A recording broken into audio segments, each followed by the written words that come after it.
symbol of excellence in sports entertainment.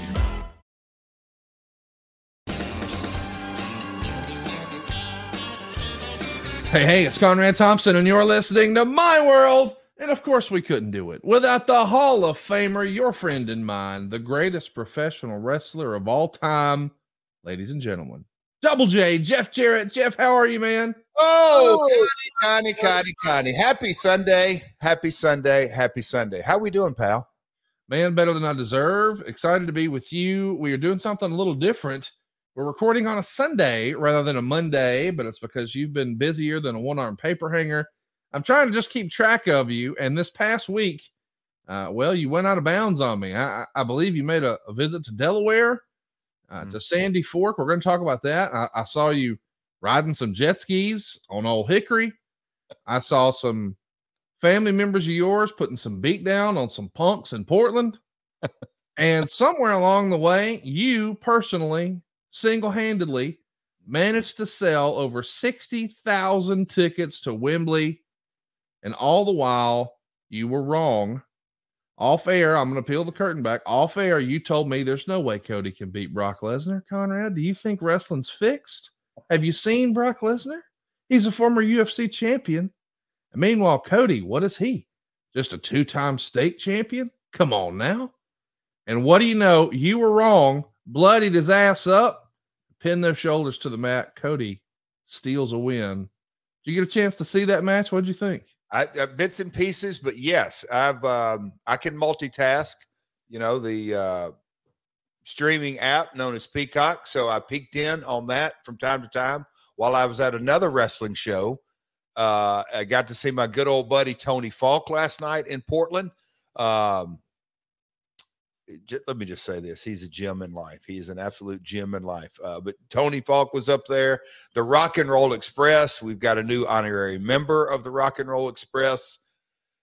Conrad, it is, I don't know. And since we're recording on Sunday morning, you may or may not hear some grass cutting going on outside. I'm known to cut some grass, but there's some folks in the neighboring yard that are getting their mower go. So if that bleeds over into the microphone, I apologize, but yes. Wait, hang on. Are you trying to get our new shirt, The Grass Outlaw, over on the program? I mean, you're a couple sentences into the show. There you go.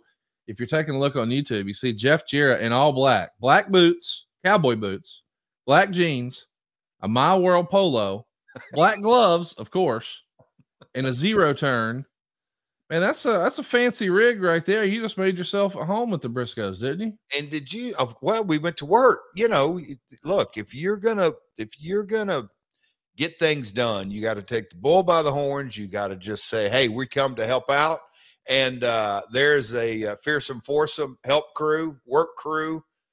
We showed Mr. Briscoe our friendship. If you went back to that other photo of me on the zero turn, you also saw a young man on a beautiful red front load tractor that Satnam was as much at home driving that tractor because he did this back in India. His father and family members, they're farmers back in India. So he jumped on the tractor. And I wish we would have had a little camera. If you could have seen the look on Sanjay Dutt and Jay Lethal's face when we were doing our chores, if you will, scooting around the farm, being followed by cameras. And I happened to walk by the zero turn. I said, Mr. Briscoe, keys in that thing? He just cut his eyes at me. And about that time, about 20 feet away, there sat a tractor. So like a good protege does, Satnam hopped up on that tractor. I hopped up on the zero turn and we cranked it up. Lethal and Dutt had thought someone had landed on the moon. They didn't know what to think. And off we went to work, Connie. What a week. Wembley, man, you already hit it all. So I knew you'd be a good chuckle. That marketing material that was produced from the ad-free family. Oh my gosh, let's talk about it. Like the poster that Chris McDonald, our valued team member, valued team member, he made the ultimate all-in poster with all the versions of JArrett. And of course, when we released that poster, now this is a fact, y'all. We post that poster when there were about 30,000 tickets sold. Oh, here we go. And we made that post. I mean, listen, let's just tell it like it is. That first pre-sale, the Fight pre-sale, shout out to Mike Weber and everybody at Fight. They managed to get about half the job done. But all it took was Jeff Jarrett's face on that poster, not once, not twice, but over a dozen times. And bam, there went the rest of the tickets. I'm really excited for you personally, Jeff. I think everybody listening to this knows you drew the house, and I hope everybody gives you an attaboy and a pat on the back when they see you at TV on Wednesday. Could you stop? Conrad, the little touches on that poster. You like leaning. Look at you on the cage on the bottom left. Bottom left. That is a highlight. I have gotten more feedback, not just online, social media, Twitter, and Instagram, but the text that I have received, Conrad, there's some real Jim Mintz in the words of Don West. Just the little nuances in that piece of artwork right there. So the leaning on All In is also a favorite. But I'll tell you, the one thing that I wish I would have requested specifically from Chris, because we got really almost the best of every version of Double J, but there was one missing. Do you know which one was missing? Oh boy, throw it back up there and let me think through this. I mean, I guess now that I'm looking at it, there's two I would have liked to have seen. Oh my gosh. I need some Bob Vila glasses. Okay. I don't see Bob Vila. And most importantly, MMA Jeff Jarrett ain't on there. Oh my gosh, Connie. Creative is subjective. Will you just let A-Dog have his creative liberties? I love it. Don't get me wrong. He's got Don't Piss Me Off Jeff Jarrett. But MMA Jeff Jarrett, I mean, really, if I have one gripe with you personally, Jeffrey, it's that you did not have the patience to make MMA Jeff Jarrett a year-long story. We got 6 weeks of it. We needed about 48 more weeks of that. Wasn't my call. It's your damn company. Oh, Conrad, look, timing is everything in this business. Can you bring it back? Oh, well, that's always a possibility. I mean, true or false, you're in better shape now than you were then. Correct. So I'm just saying, listen, Brock Lesnar is going to be leaving WWE real soon with his head down. Everybody knows that. Okay. I mean, he got embarrassed. He got bloodied up. He's going to leave with his tail tucked between his legs. Cody's running him out. He did the 1, 2, 3. Yeah. Covered in his own blood. Yeah. And how about this? There's rumor and innuendo. There's a guy running around named Goldberg. He used to fancy himself a little half-ass MMA guy. Well, I say MMA Double J just whips that ass in Wembley. Give us what we want, Jeff. Oh, boy. Man, here you go again. I mean, I don't know how you could do that and win the title. We'll have to think about that. Stirring it up, man. You are just stirring it up. Let's talk about why we're really here today. And, well, I guess technically we'll talk about TNA eventually. But we're here today to celebrate the career of Mr. Jeremiah. Yeah. He had his last match, as we're recording this, last night in Portland, and fell victim to the stone cold killer known as Cody. And Jeremiah had been running that mouth. We got 2 Codys on this, not Cody Rhodes, yes. Cody Angle, by God. Okay. I mean, I just wanted everybody to know that Cody Angle is the guy who now can put it on his resume that he sent Jeremiah down to the Walmart. I mean, that's it for Jeremiah. No more wrestling for Jeremiah. Portland, Tennessee, Strawberry Slam, May 6th, 2023. It is a historic night. It is. As far as I understand it, the rumor and innuendo, a little birdie told me, technically that counts as Cody Angle's debut. Yeah. Because as I understand it, he traded in his amateur card in the afternoon, received his pro card, and got his first payday. Oh, that is a sore spot with me. That is a real sore spot with me. Is it? Oh, Conrad. Did you go up, pat him on the back, and say, you can stare at it all you want, and it ain't going to get no bigger? Well, I had words with the promoter. Oh. Yeah. Pea shooter? What? No. Yeah, I'm going the other way with this. Okay. So yesterday you saw that kind of our yearly jaunt throw the jet skis in the water, and I can throw my trailer in storage for the summer. So we're gonna have Marcus throw some pics up in post of you guys on the jet skis and maybe even Cody's interaction here. Okay, Why so not? got that done, headed up to Portland, which is about, I don't know, 45 minutes from the house. And man, Cody is rocking. He's riding shotgun. Mama Karen's in the back seat, and he's riding shotgun. And, you know, he knew what was upon him. Big night. He's got his hoodie on, and he wasn't sure because he originally was taking the skateboard. And then I said, hey, we're not going that style tonight.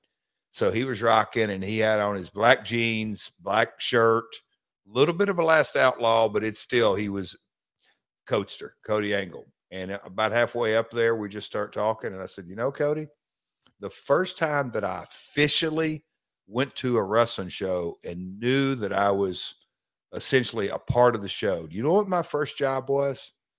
And he looked over at me and he says, nope. I said, I was the third member of the ring crew.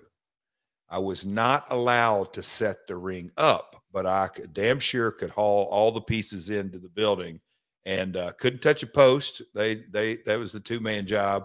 I was left out of that. So I took in rings and boards and all that kind of stuff. And that was my first job. And you're headed up here to Portland, and your first job, well, we don't know if we're going to sneak you in. We don't know if you're going to be a manager. We don't know if you're going to be in the crowd. That's creative, is to be determined. But you're going to be a part of the show. And he just grinned from ear to ear. Was real excited. And Conrad, we'll get into that as much as you want. But at the end of the night, we're leaving and saying thank you and going through all the protocols and all that kind of stuff. And I look over, Conrad, he's got cash in his hand. I wasn't happy because I told him, I said, Cody, you don't need to get a payoff on your first payoff I ever got, Conrad, was $25, part of the ring crew. Wow. 1984. And I'll just say this, Cody made a few more than 25 last night, and I wasn't real happy. I said, you've got to earn your keep. And he said, yep, Dad, this is my first gig, and I made more money than you do. So I'm on the right track. Oh, Lord. I really thought you were going to say, yeah, I had him cut me a check from the arena box office. Oh, no. I went the other way. Got to earn your keep. Man, that's so cool. I'm really happy for Cody. I know it's a big day for him and your whole family. And Ricky Moore is a special man. I've known him since I was 12 or 13. And when we were sitting in the back waiting for the match to start, because I was watching Cody Rhodes. Brock wasn't out yet. So whatever was anyway. And I flipped over on YouTube because he was I know Cody Angle walked up to me, and he was going to be in the corner of the Rock and Roll Express, and Ricky gave him a bandana and tied it around his wrist. So for the night, that's special. Karen was, it was a big night. He's an honorary member of the Rock and Roll Express. I said, Cody, you don't know how big this is. And I put in the YouTube machine, Rock and Roll Express, and entrances or something like that. There's a couple of good videos on there. Wow. And Conrad, I know you've covered this with Shivani Mid-Atlantic, but they had a highlight reel of Road Warrior, just all kinds of opponents they had over there. And Ricky and Robert going to the ring way before bike rails and security and aisles, mobbed like rock stars. It's a sight to see. 80, what was that? What's that? 86. Crockett says, 80, Mr. Crockett, who's no longer with us, Jimmy Jr., said that the Rock and Roll Express were the hottest act he had in 1986. It was unbelievable. And 1986 was their biggest year. And so, as I understand it, there was even some hurt feelings from the Rock and Roll Express because, well, they're so big, they're running 2 towns. Dusty and Flair on one town, Rock and Rolls and Midnights on the other town. Wow. And Rock and Rolls were out drawing them. They were supposed to be the B show, and they were breaking Dusty's records. I mean, it was crazy. And I me and Jimmy actually talked about that. Me and Mr. Crockett actually talked about that. Like, what if he had, the sales staff, the licensing staff, the support staff that WWE had, and he could have merchandised the Rock and Rolls like the WWF was doing in 86. It could have been bananas, but it didn't happen, but congrats. You and I have the same opinion of Ricky Morton, you know, one of the greatest performers and one of the greatest men to ever enter the business. And I'll just say this. He looked over at Karen. So in the back, he's like, don't worry, we got him. And Cody, like any rookie, is super anxious and got out to the ring, did the entrance. Cody does the babyface thing around, got up in the ring. Ricky looked over at the mother, Karen, and just kind of winked and nodded and says, I got him. It was make your heart melt. Absolutely make your heart melt. So it was a lot of fun, cool night, a lot of photos. So Jeremiah Plunkett, call up Conrad for your next booking. But as far as I know, the domain Jeremiah Plunkett lastmatch.com, that's in the ad-free family. So we appreciate your support and role in last night in your last match. And wish you the best in your future endeavors. I know that's it. You're done with wrestling now. Hey, serious business. Glad that you guys got to do that as a family. I know it's a big deal to Cody. Yeah. And hey, it's a big deal everywhere in wrestling. I mean, that Puerto Rico crowd, Jeff, you should go out of your way to watch that show. I know you're a wrestling junkie. But Bad Bunny and Carlito and Damian Priest, man, they just stole the show. I haven't had a chance to see Seth's match yet, but I'm going back to watch it because I heard great things. But from what I hear, the crowd was just unbelievable all night. And the finish to the Cody show was just fantastic, man. And to know that that's happening on the heels of AEW selling 60,000 tickets. And it just feels like, man, the momentum for wrestling is really, really hot right now. Would you agree with that? Oh, and you know what? And so, Derek, if you're listening, I believe there is an episode of My World about, I think we could put it all in one, my time in Puerto Rico. But Conrad, I watched the 3 or 4 minute little clip online that featured Carlito and all that. But man, my man Savio Vega, when he walked through and I was 1988. His name was TNT. And he was just kind of got rocking and rolling for Carlos. And he was an incredibly hot baby face. But when people, you know, last night know him as Savio Vega, but me knowing his history in Puerto Rico, when he walked through and the building erupted, I had all kind of feels for him personally. You know, him and Victor Quinones and others, they got IWA rolling and Dutch's role in Puerto Rico through the years. But when you hear Carlito, and folks, if you're kind of wrestling junkies like me and Conrad, go back and listen to how the crowd reacts to the babyface punches. It's wow. I don't do a good impersonation, but it's that. And then on the count, you know, it's unos, dos, tres. But Puerto Rican fan base. And, you know, I mean, there were so many, when I saw the different highlights, Brock bleeding in Dallas, Texas, or LA, or Seattle, or New York. Yeah. Okay. That's one thing. Him bleeding in Puerto Rico, it's just a different vibe. It's a different tone. Puerto Rican wrestling fans, they love their baby faces. They're passionate about it, but just that is professional wrestling. Look, it's 2023, so you can't go back in time, but man, Savio coming and doing those same punches and the people exploding and everything that went with it. So yes, I'll tell you this. I hope Puerto Rico gets more shows, Jeff. They will. That's the deal. And here, I mean, again, I won't get into it. I think we've got a whole podcast. I don't know if your other guys, if you and Bruce have done a Puerto, I don't know. No, I'd rather do one with you for sure. And maybe that's one where we bring Dutch on. I'm telling you, there is so much rich history. And Ray Gonzalez, who's kind of the Ric Flair of Puerto Rico, we had a few that people wanted to kill us one of those nights. Legit, they said, "Hey, why don't you just stay in here and let's let all the folks filter out? You don't want to leave now." And they stayed. You know, anyway, there's all kind of. But Puerto Rican wrestling fans, there's nothing like them.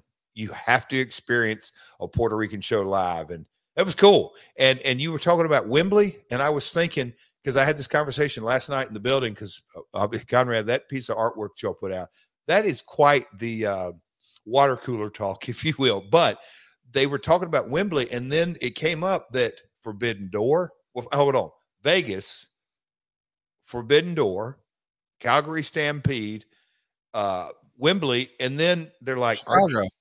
aren't you? And I'm like, yeah. And they're like, that's all in 90 days. Yeah. That's so to really hammer home. It's a good time to be in the industry, pal. And the last outlaws rocking and rolling, cutting grass as well. Wrestling is hotter than ever. And of course, if you watch that Brock Lesnar match with Cody Rhodes, you saw the blood everywhere. And there was a big debate. Did they use a blade or did they not? A lot of folks are actually saying, no, it was a hard way. Other folks are saying, oh, they did something with that top turnbuckle. Well, let me make sure that you never cut yourself and you get the smoothest shave of your life with our friends at Henson Shaving. These guys know a thing or two about those dual edge razors that the boys use. You got to meet Henson Shaving. It's a family owned business. You know, Jeff and I love that. But check this out, man.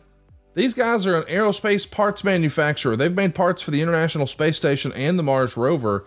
And now they're bringing precision engineering to your doggone face. You see, what they're doing is they're using their aerospace grade CNC machines to make metal razors that are just 0.0013 inches. And I know what you're thinking. Well, how thick is that? It's less thickness than a human hair. How about that? And that means a more secure and stable blade that allows you a vibration-free shave.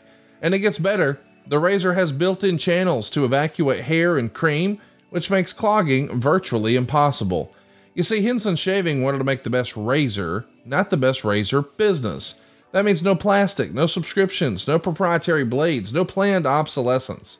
What I love about the Henson razor is when you hold it in your hand, it feels substantial. You know this is the last razor you'll ever have to buy.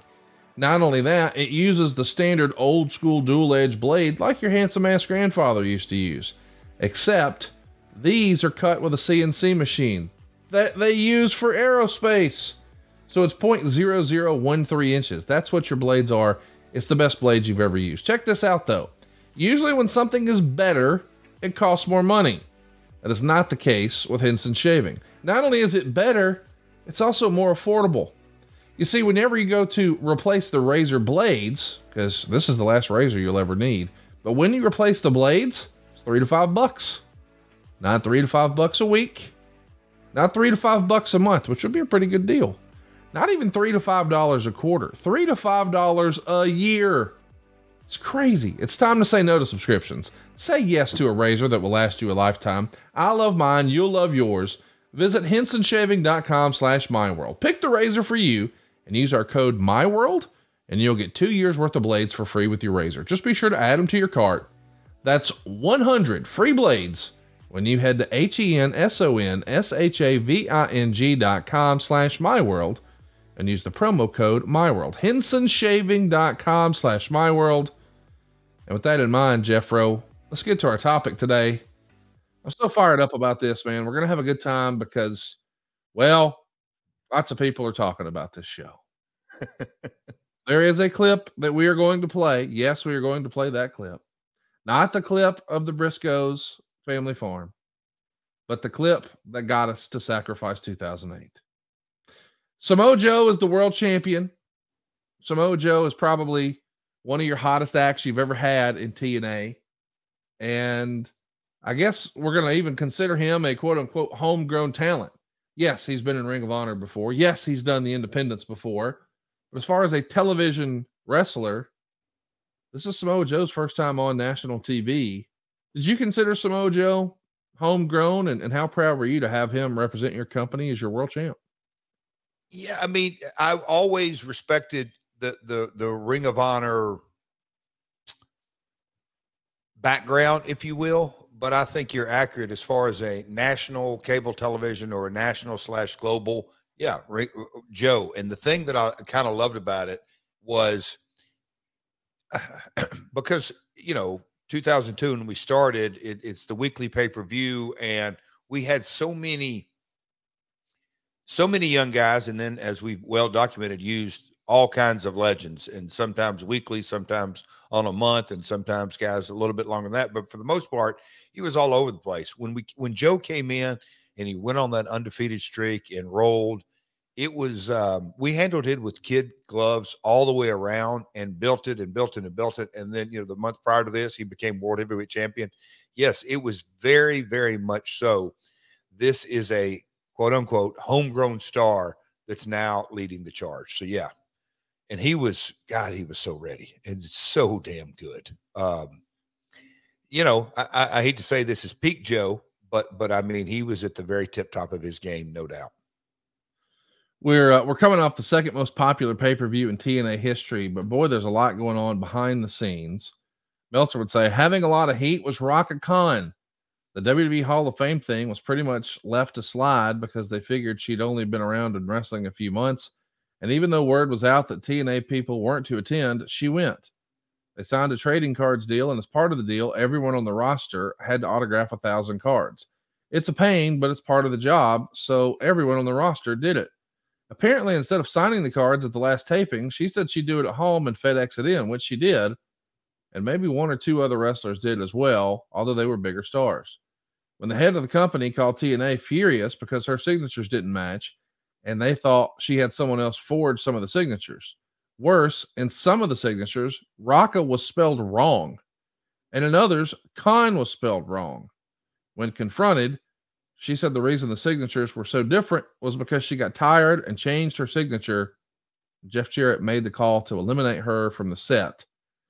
So I want to talk about this story, but it's interesting that she comes up today because I'm sure you saw, Jeff, a couple of weeks ago, she made headlines again. Did you see that?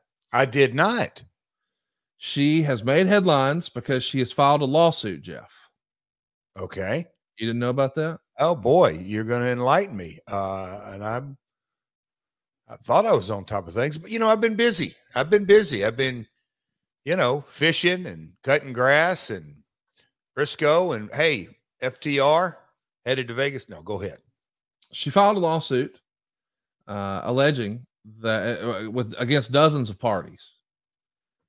Wait, hold on. Are you? I know I'm talking about. This is all real. Wait, dozens of parties? Yes. The lawsuit alleges that the defendants conspired to kidnap her and her children. It's a 48-page lawsuit. She includes the defendants, the state of Texas, whole state of them, El Paso Child Protective Services, the FBI, the Las Cruces, New Mexico Police Department, the NYPD, the National Center for Missing and Exploited Children, New York ACS, some fraternities, blah, blah, blah. The Rock, The Miz, Maurice, Nikki Bella, Chris Benoit, who I don't believe is with us anymore, Mark Jindrak, Panda Energy, Home Depot, Florida Championship Wrestling, Steve Kern, the NWA, Billy Corgan, Deep South Wrestling, Bank of America, Jim Cornette, Mick Foley, Michael Jordan. Stop. No, this is real. She's suing for $3 billion, Jeff. And all I know is Mick and Jim Cornette and Michael Jordan better get their shit together. I'm kind of speechless now. You're serious. I can tell. Yeah. She's suing Michael Jordan, Bank of America, Jim Cornette, Mick Foley. And Corgan. Mm-hmm. And the FBI. So what is she suing them? They tried to kidnap her and her kid. And I saw on a shoot interview once with our friend Sean Oliver that apparently she owes money to Awesome Kong's mama for watching her kids too. So there may be a countersuit. I don't know. Conrad, out of all Michael Jordan tried to kidnap her kids, Jeff. Are you not listening? Out of all the things that have been going on in my life the last 7 days. How'd you miss that? Not only that, I had no idea that we would be discussing it on My World, and it is so outlandish. Someone are you suggesting that Michael Jordan did not kidnap her kids? I'm suggesting that we're poking. Careful, Jeff. You want to get listed next? Careful. Would you stop it? Hey, buddy, listen, here's the issue. I'll tell you what the issue is, but go ahead. You let this happen. You knew this was a problem 15 years ago when she forgot how to spell her first and last name on her autographed cards. And had you put a pin in it, the buck stops for you, Jeff. Will you just be held to account here? Okay, so going through the notes, I specifically remember the ins and outs of this, and I'm going to kind of throw it back on you because you're an authenticator and you're in much more in the memorabilia and trading all that. But this lawsuit it's preposterous, but on the other hand, there's some mental health issues. Buddy, listen, that's the reason I'm almost hesitant to bring it up, because clearly there's a mental health stuff at play here, and I hope that she can pull the nose up. You know, art. I don't pretend to know everything that's going on, and we shouldn't make light. But Lord, that is from Michael Jordan to Mick Foley. I mean, that is a Home Depot you threw in there. Bank of America, Panda Energy, the FBI. Wait, I missed that. Panda. Yeah, and the NWA and Billy Corgan. So, I was surprised you weren't listed. So they ran together because I got hung up on. So her attorney. Yeah, man. Like we got to figure out who that guy is, and we got to get him out of here. Like, oh Lord, that's taking advantage of folks, in my opinion. Yeah, I agree. That's kind of when you were rattling to it. I'm like, now there's really an attorney that filed this. Is he right? Right. Like, and here's the thing. I think those folks should in turn sue you, because if you would have nipped this in the bud in 2008. Well, let's get down to brass tacks, okay? Let's talk about these signatures. Yeah, and you know what? I'm going to push it right off on.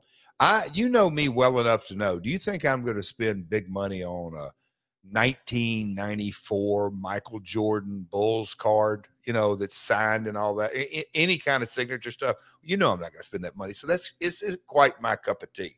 But as far as licensing in professional wrestling, I know a thing or two about it. But we were at Creative and we got the call. Ross Foreman, who is still with Impact Wrestling, and he was, I don't say he was the conduit, I mean, but he was a connection to TriStar and the trading card deal and all that. And I can remember that, okay, it isn't crazy money, but it was good money for the company, licensing, but they just kept impressing upon us the only way these things are kind of guaranteed success for the company is you got to get the talent to buy in and to sign cards. And I said, okay, I don't think that's hard.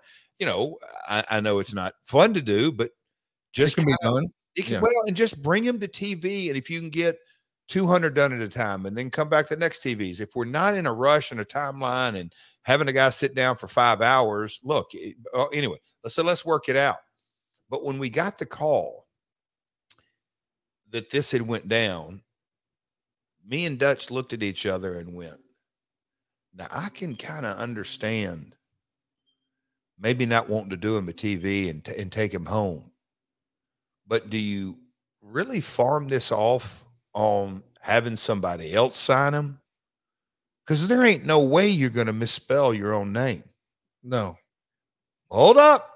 But as the inspector, the clever, the wise Al, Senior Dutch Mantel, he said, well, Jeff, think of it this way. If it's not your God-given name, it absolutely can happen. And I said, aha, okay.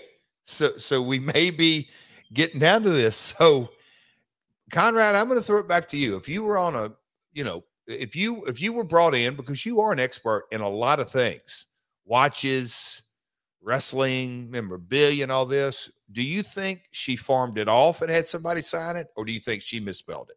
100% she had somebody else do it. That was kind of the logical.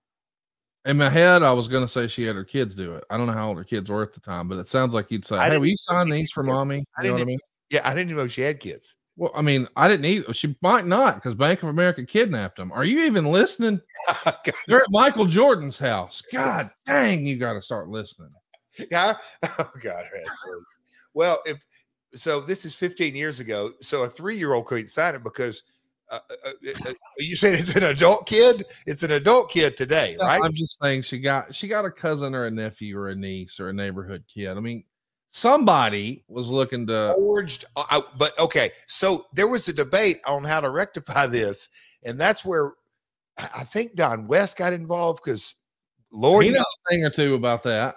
The expert in this, and he's just like, Jeff, I think it was him, but there was actually a debate on how to handle this, and I'm like, do we really go back to the well and ask her to do it? Is there an option? I can't imagine Rhaka is a part of this make or break deal. If we, right. We don't have the Rhaka Khan cards in there. The complete deal is off. Hey, just push it on down. Nope. No, Rhaka, no deal. Hey, Kurt Angle, all we can do without. Samoa Joe, all we can do without. Kevin Nash, all we can do without. Rhaka Khan. Whoa, nope. That's where the buck stops, by God. Yep, hey, let me ask you this, real deal. Yeah.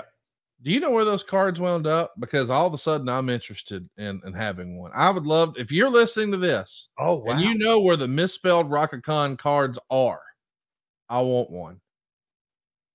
Wow. Like, that's a real collectible because y'all pulled it, but they existed once upon a time. I wonder what Ross Foreman, somebody that's connected to Impact Wrestling. There's somewhere.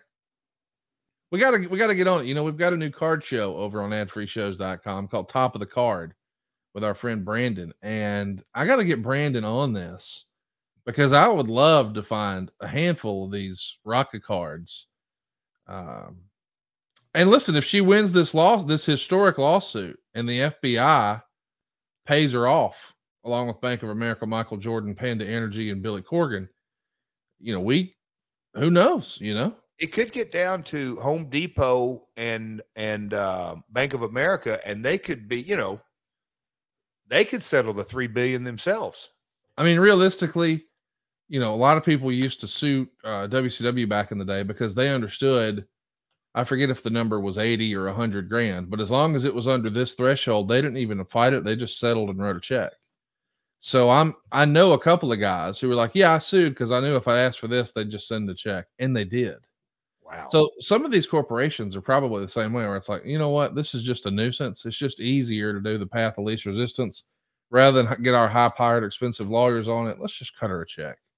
And I assume that's what you're going to do when she comes to you because you're next. In the state of Texas as well. That's a big state. A lot of revenue. And she's suing New York too. Like, so she's suing everybody. Since we've been on this recording, she added you and me to it. So listen, you set up a couple of European shows in June. Were these sold shows in this era? So that would have been, yeah. I'm trying to drill down. Yeah. 08 was sold shows. They were all downside guarantee or guarantee with the back end. I can't remember if these were just turnkey, pay us that, and the promoter, you know, either took a bath or made all the profit, one or the other.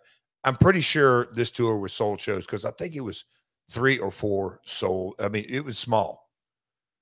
God, you know, and doing the research and reading all this, how much the industry has changed from 08 to it's just, I mean, 60,000 tickets sold. Puerto Rico, didn't they pay? I don't want to call it a licensing, but like a tourism. As I understand it, WWE got paid to go to Puerto Rico. Right. And on top of that, they sold 17,000 tickets. 2 nights, right? If it was SmackDown. Yeah, but it's SmackDown and there. But I'm saying just the premium live event. Imagine how many people watched that on Peacock. I mean, that was big. Huge. It just was like, you know. Smart. There was some mainstream because Bad Bunny was on it. Like, I don't know that. I mean, I'm sure you saw in your backyard, Taylor Swift set an all-time record for the Titan Stadium for attendance. And the only person who gets more streams than her, Bad Bunny. And I mean, he's on the program. And I know, listen, there's a lot of folks who listen to this who are English speaking, and some of us don't listen to Spanish music, myself being included.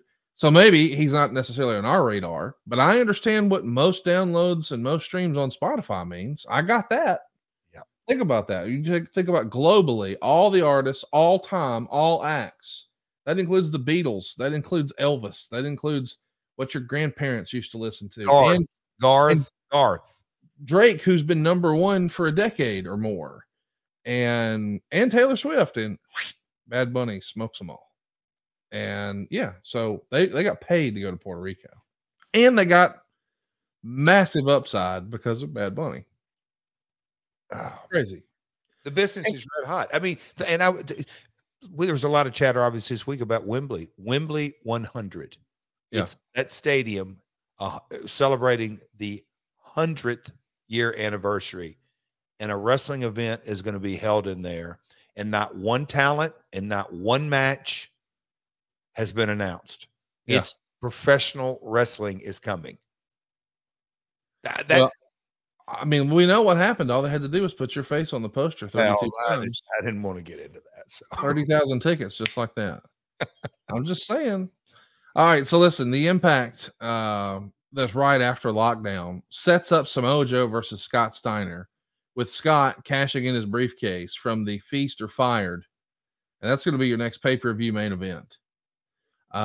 We know that fans are itching for Kurt Angle, Samoa Joe, but this feels like a big time. This has a big fight feel. Two big old behemoths like this. Were you confident that this would be a good match, or was the plan always for Kurt to be featured and make it be a three-way? Confident in a big match. Here's kind of the whole overriding thought process. And, you know, this is, I mean, you can't put it on JArrett or Vince McMahon, or just kind of how the industry works. And the best way for a babyface champion to fail is to win a title and have no opponents lined up. That's like the recipe for disaster. So I've never put a premium on they better have a 5-star match. Right. In this, you know, my recall on the timelines, but if I recall, we wanted Kurt to stay in the picture, but we wanted to add, and Scott had the case, and we thought having a three-way would probably be better, a box office attraction, but also probably a better quality match. But as we're going to get into the story, I think there's a couple of curves and twists, and Conrad, honestly, I don't remember exactly everybody's mindset, but I know when Joe won, we wanted to have a couple of guys set up. I know, you know, Tom Cole was in a tag title situation. We had a couple of guys in the pipeline, like, where are we going to go with this? But you know, coming out of the gate, I'm pretty sure that our mindset was go to a three-way. Lethal is going to retain his X Division title over Johnny Devine, but Petey Williams is going to cash in his briefcase, and he wins after hitting Jay with it, and he's now the new X Division champion. I mention this because Petey is going to be paired with Scott Steiner, and they're going to be a hot act together. Did you see that coming? Who deserves the credit for that pairing? Well, one day I was in the gym and I was doing that Canadian. You ever seen Petey do it? Oh yeah, the inventor, the creator. I mean, he didn't get enough flowers for that. Everybody uses it now, but you saying I didn't create it, invent it? You've seen me take it, right? All right, that's a totally inside joke, folks. That's an inside joke. We have a great 30-minute story about that some other time. No time today, but no time. Deserves his flowers for the Canadian Destroyer. Yes, it's one of those ones that you think of Jake and the DDT. Yes. I think every time you, or I do, that's me. When I see a Canadian Destroyer, when I saw Dustin Rhodes do it back at, I forget the title of it, but when him and Cody, whatever, I immediately thought of Petey, but no, those two had a off-screen relationship. Yeah, I say that sounds like whatever, but Scotty, obviously a workout guy, Petey too. And so they had a bond, you know, a friendship. But when you put that kind of stuff on camera, yeah. So it was a collective. I can't say that it was my idea, but I certainly supported it. But we all did. It was very obvious. And, you know, I don't know who came up with the very first time little Petey Pump, but it worked. And what a great look. It worked. And they worked. And, you know, at Scott's stage of his career, you know, it just was an entertaining television package. Fight Plus is the ultimate digital platform for live sports and entertainment, and they're now offering a free 7-day trial at tryfight.com. Fight Plus is packed with a premium live event schedule, over 1,000 hours of live action every year, and a library of more than 4,000 hours on demand, plus exclusive content you can't get anywhere else. Fight is a great partner of ours. They support us, so let's support them. Give that free 7-day trial a shot, and you'll be a member for life. That's tryfight.com. TRYFITE.com.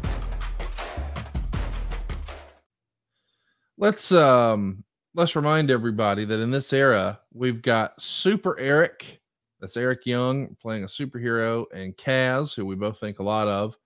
They're going to be given the tag titles because Tomko has major heat on him, according to the Observer. Apparently, he was asked not to do the April 12th show in Osaka on the day before the pay-per-view and the day they had a fan fest, but he went to Japan anyway. So as punishment, they took the belts. I'm not sure why it was Eric and Kaz who got the nod, as Tomko and Styles had been scheduled to do a program with LAX. So it's a big deal because AJ's involved here. Do you remember being personally disappointed or upset about Tomko's call here? Because the honesty, you know, and look, there was never a mindset like when folks say, "Hey, I'm going to punish you." It's kind of the inaccurate description for me and my creative thought processes, and Dutch and Vince or whoever part of the team was. If you're going to punish a guy, punish him off screen. Get the loss out of him, but don't try to just waller in silliness. But the disappointment, because if I recall, he told us, "I'm not going." Now, on the flip side of that is he wanted to make money, but his Japan opportunity, it was very clearly Japan was his priority, not TNA. So we had to kind of move on and accept it for what it was and use him when we could, but certainly not count on him for storyline, long-term storylines. Well, the plan is not to keep it on Super Eric very long because Jim Cornette is going to strip him because Super Eric won't admit he's Eric Young. And there's also some miscommunication between Team 3D when Devon accidentally clotheslines Ray, leading to Rhino getting the pin. And Meltzer would say there was some disappointment in this first episode after the pay-per-view when the rating comes in as a 1.0. And maybe there's disappointment that, hey, maybe we made the wrong call with Joe. There was this old school way of thinking that whoever the NWA champion was, he drew the house. And if you were the WWE champion, all the pressure of whether or not all the tickets are sold and there was an ass every 18 inches was largely up to you. I don't know if I buy into that today, but was that the case in 2008? Were you guys looking at, hey, we got to have our best draw on top? I mean, you didn't really think that was the way it worked in 2008, did you? Absolutely not. But yeah. the thing that kind of a running thread here is that if we could have had cameras set up in the creative room sessions, whether it's out at my house or we used to do them at the Holiday Inn, depending on what era this was. And we occasionally did them actually at the office, but kind of the walkthrough process, I'm sure somebody in the room went, well, maybe, this and this about Joe. I never really took stock in it. It was, and really getting into the DNA of Spike's thinking, come May, come September, they're just tougher months when spring comes along and, people's viewing habits. We also kind of built Joe to the mountaintop. And when he won, the air gets let out because the wrestling fan and the casual wrestling fan or the hardcore, they know they're not going to switch it right back. So there's a little bit of the chase always draws much better than the triumph. But so no, we didn't think that at all. Well, let's get what's really going on with you and Dixie here. This is maybe my favorite topic to talk about when we discuss TNA, your relationship with Dixie. We've really just scratched the surface on it, but it comes out in the Observer that you guys were not even on speaking terms at the pay-per-view or at the tapings the next day. Apparently, it was said to be very obvious to wrestlers and agents that you guys weren't talking at all. And there's speculation in the Observer as to what that could be about. Now, to just give proper context, this is 2008, so this is when Ric Flair goes into the WWE Hall of Fame, and that happens in Florida, in Orlando, in your backyard. So you guys had these strict orders, do not go to the Hall of Fame, even though you've been invited by people, blah, blah, blah. Don't go.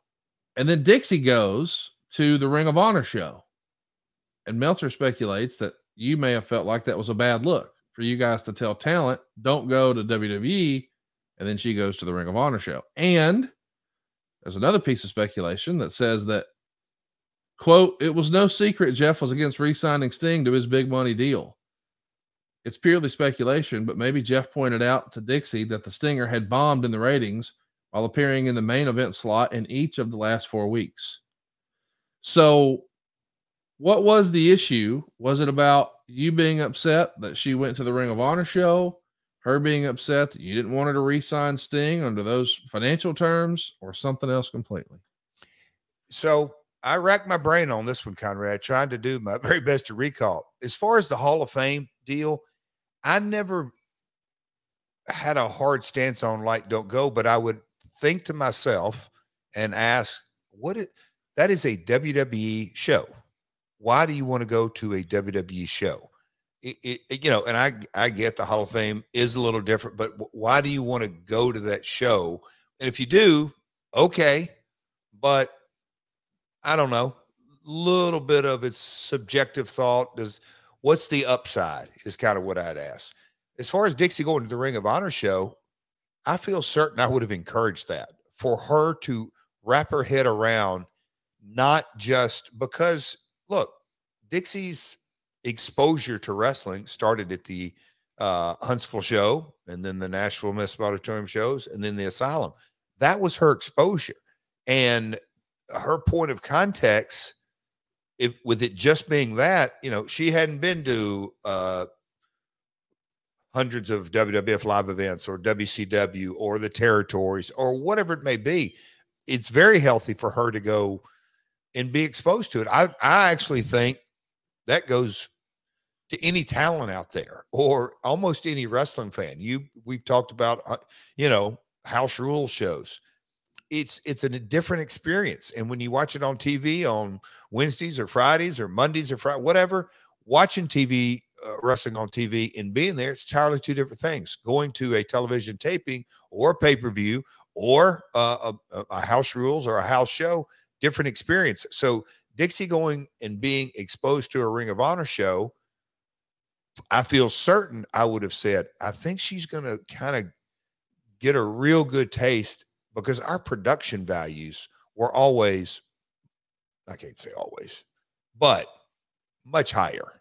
It was, so let her get some context on that, because she sees the WWE on TV and maybe had seen film of WCW and then looked at ours, and she kind of understood the budget, but then like, well, why can't ours look like that? Well, we're in a studio. It's a different than an arena. Go to a Ring of Honor show and get a taste of that. Anyway, so I would have been for that. So that rules out, all right, if me and Dixie aren't talking, I'm not denying that, because it's been well documented, our ups and downs and everything in between.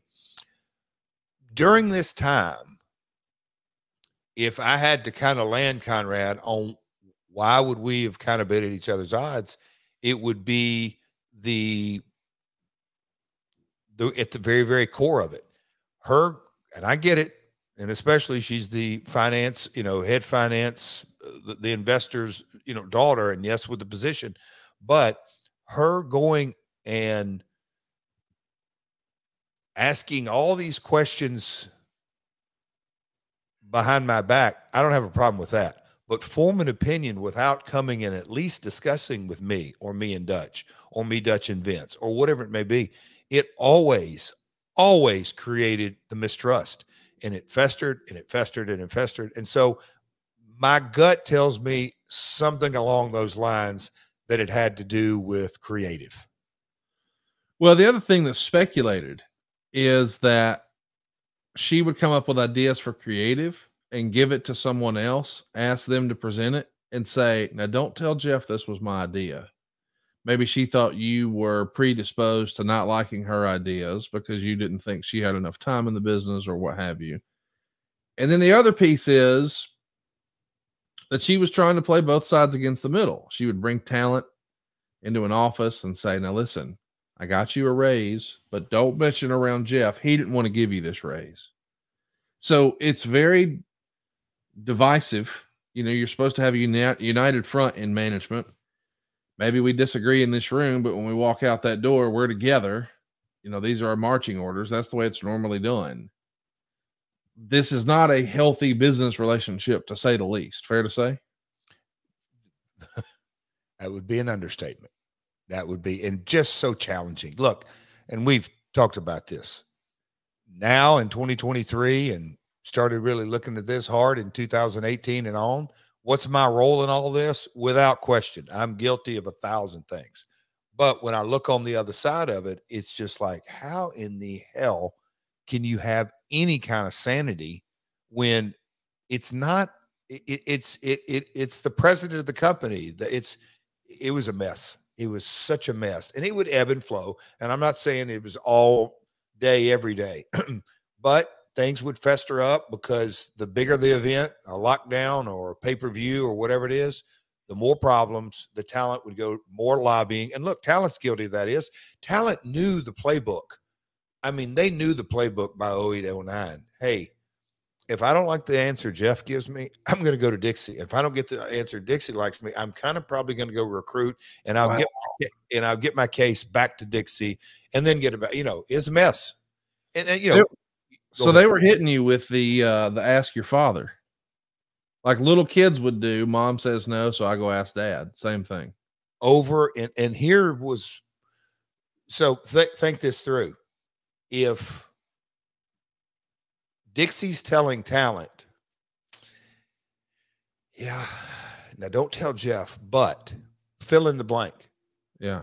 What do you think talent's coming to me telling me? Hey, Dixie told me not to tell you, but.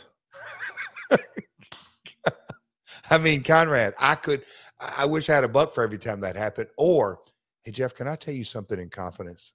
Hey, you and I do that to each other all the time. Because the deal is, it's like, hey, if we're in business together, we're in business together. So when people are like, hey, don't tell your business partner, it's like, really? That's a strategy? I'm going to work against myself? I'm not going to do that. It's a head scratcher. But the preface of that, and here was what was so disheartening. If you've got 40 pieces of talent, I know by design, when they come to TV, about 50% of them are not going to be happy. It's just the nature of the business. Why? Well, you kind of got to have 50% win or favorable and 50% lose. And the ones that are not favorable, they're going to go to work. So, collectively in dealing with talent, okay, this is what I signed up for. Let's kind of, work our way through this. But when you have a partner, Conrad, it makes it impossible. I mean, impossible. I love talking about y'all's relationship. And well, I don't know. No, I'm kidding. TNA puts out a press release called Cross the Line. And it's a new advertising campaign where we're encouraging wrestling fans to just try TNA, meaning we're targeting WWE fans. And we're encouraging them to say, hey, if you like Raw, if you like SmackDown, just try it. And it's a nice little campaign. But what's interesting is WWE posted on their own website. At the time, they were trying something new on their .com, as they call it, and they had an industry news section. And they actually post this. They even cover Sanjay Dutt's rap album. What in the world? Are you surprised to hear that? Wait a minute, they're talking about TNA on their own website? So there was a time frame when. So here's kind of my point of entry and a part of me gathering knowledge. Bob Ryder, God rest his soul, OneWrestling.com. He was hired by Eric Bischoff in WCW Live. Why was he hired? I mean, a multitude of things. But the thing was, the internet audience. Bob was a pioneer, and we could go through a couple of names out there. That's why. When you really drill down, I mean, Uncle Dave has been doing this, Conrad. You know this. Well, you know it better than I do. I mean, he is an OG. I mean, from literally the physical paper, or, the digital anyway, but Bob Ryder had a real handle on the amount of traffic, and Conrad, you're so much better than this, and domains and this and that. OneWrestling.com at one time generating a lot of revenue. Yes. So fast forward 7, 8, 9 years, so now WWE.com, how do they build up their site? Well, you got to make more news outside of WWE. So they made the decision to start reporting on other wrestling news. Well, the reality was TNA probably, we were, I hate to say this, but in America, yeah, we were number 2, I guess Ring of Honor, but collectively our market share was still tiny.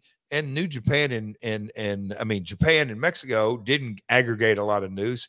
So I got their vision, but it ultimately didn't really work out. But that was the mindset in Stanford. Let's create news. For them to report on Cross the Line, Conrad, I went, well, hallelujah. I mean, you couldn't ask for anything better. I mean, as far as some exposure, because our marketing campaign was to get WWE fans to sample us. Yes. And now they're going to talk about you on their own website. Thank you very much. Yeah. Yeah. I love this campaign, Conrad. Spike, internally, all of us, what is something in, I hate to say a slogan, but that quick, say, come try us. Right. Dale Oliver, I remember him coming over to Music Row in our post facilities, and we came up with a theme, and we were going to do ID shoots and promos and, the opening of the show, and just integrated across the board. And I thought, with our resources and our budgets and everything, I thought it was a well put together and executed plan. We just didn't have the funds to really get out there.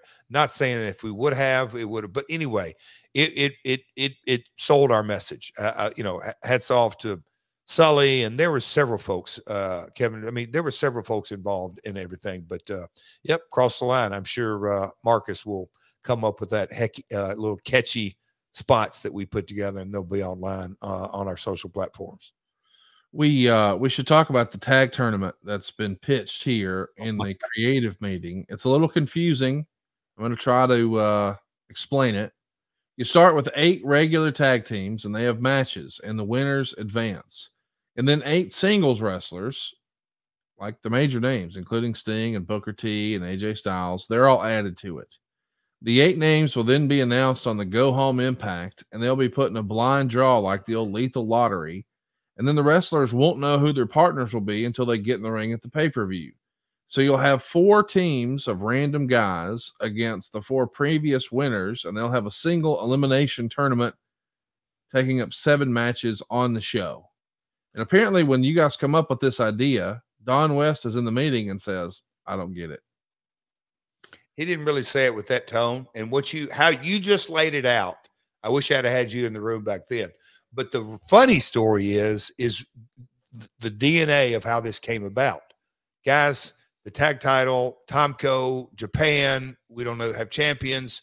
We kind of did a stopgap with Comedy Eric, Super Eric, and Kaz. But hey, I think we're going to need Kaz over here. I mean, we had so many shuffling pieces, but we wanted to get our star power. The whole genesis was, we've got 8 names that don't have a lot coming up on this pay-per-view.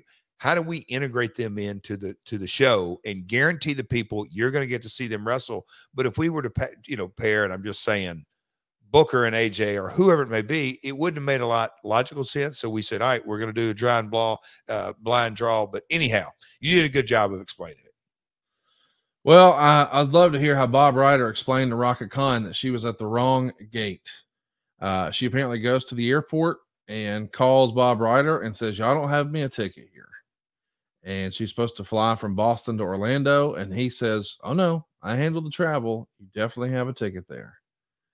And eventually they start talking and realize that she was dropped off at AirTram and she was flying JetBlue. So she goes to the AirTram desk. They say, we don't have a ticket for you. She calls all frustrated. She's at the wrong airline. Was it just, Meltzer described her as a modern day Juventud Guerrera in that every week there's another story about her. Was she becoming a problem, or what did you chalk this up to? Just new to the business, trying to figure it all out? So a problem for office staff? I don't say me, a problem for creative. And she's got a very unique look. Yes. She looks like a box office attraction, but a problem for Bob Ryder. Oh boy, a problem for the licensing. Oh boy, a problem for the logistics. Yeah, and that's why I'm going back to Bob. God rest his soul. He just had something in his DNA. You know, he single guy, lived by himself. He didn't mind having the phone right beside his ear because he would start getting calls, whatever, 3, 4, 5, 6 in the morning. Guys going to the airport. I'm late. I'm late. Can you change this flight? Can you do this flight? You know, it's long before apps and you can change your own flight or all that kind of stuff. It was all Bob getting online and doing this. So he dealt with Rhaka, I'll just say multiple times, and he always had a unique flavor in telling the story. And it would be, well, you want to hear the latest? And whoever would be listening go, oh boy, here it goes.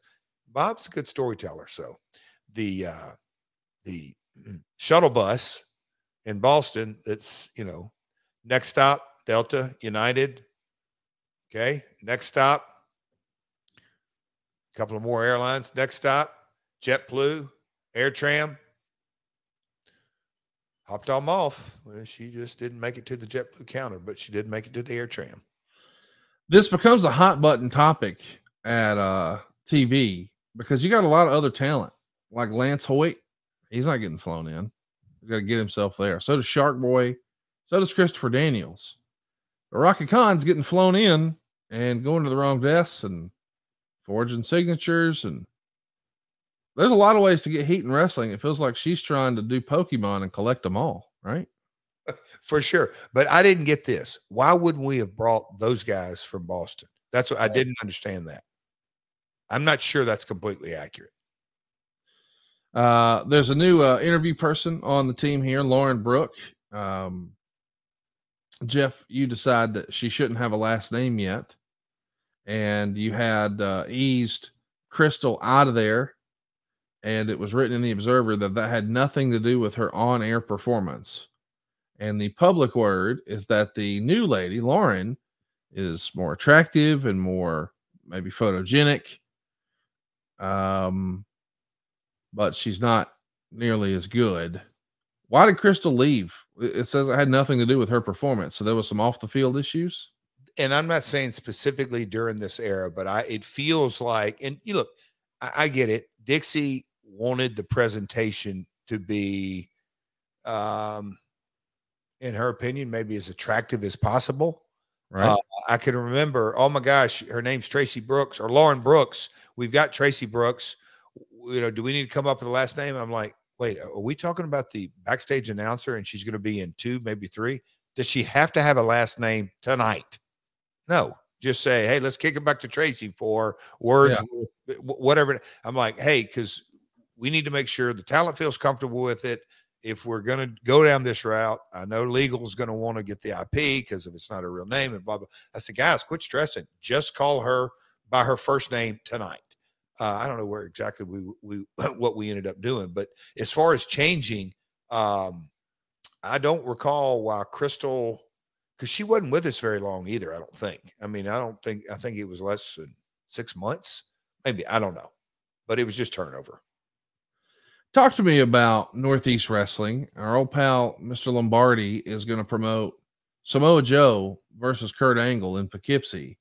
He draws 1,600 fans, which is like a TNA size level crowd. I mean, not a lot of indies are doing 1,600 fans, but it's really like the 2 top guys on your program, and you're letting it happen on an indie show. When this happens, is TNA compensated or is this a favor? I mean, look, because I don't remember the specific. I was always in favor. If we're going to get traction, we can't get greedy on these live events. We're going to have to get our talent out rolling.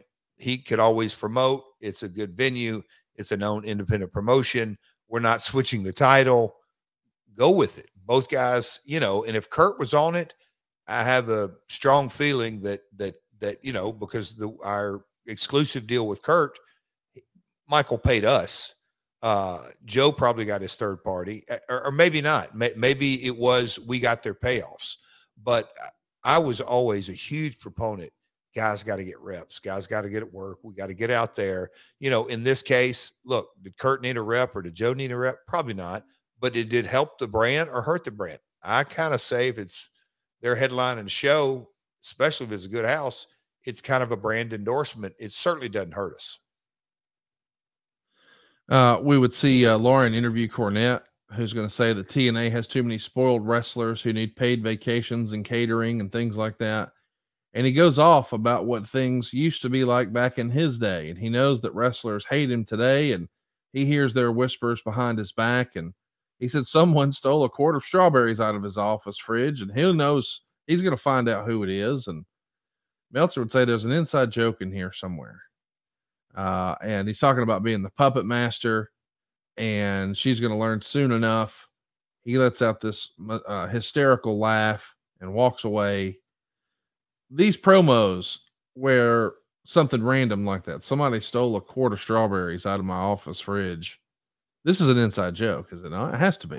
It's like, and I'm just wondering if it came back from the TNA offices, because like all workspaces, you kind of share a fridge. Yes. And maybe, you know, somebody stole somebody's strawberries. I don't know. I don't recall, but it's got to be an inside joke. Samoa Joe's going to wrestle Kurt Angle on TV here. They go 23 minutes, and Samoa gets the win after Steiner knocks out Angle with a pipe. And Cornette is going to announce that it's now a three-way. Meltzer would say it was a good match, but not their best. 3.5 stars. The next week on Impact, we've also got Petey and Steiner teaming up to take on Joe and Angle. So we've got two big matches with Joe putting up his career.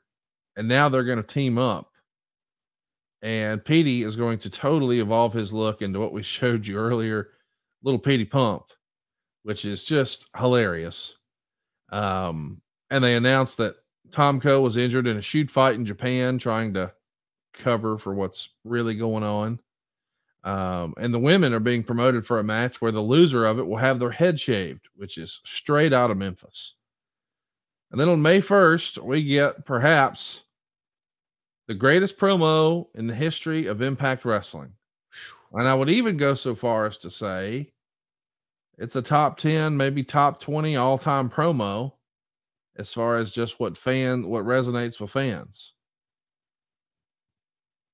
We're going to talk about it on the other side. But right now, Jeff, I'm going to ask you, hit your mute button, and I'll hit mine.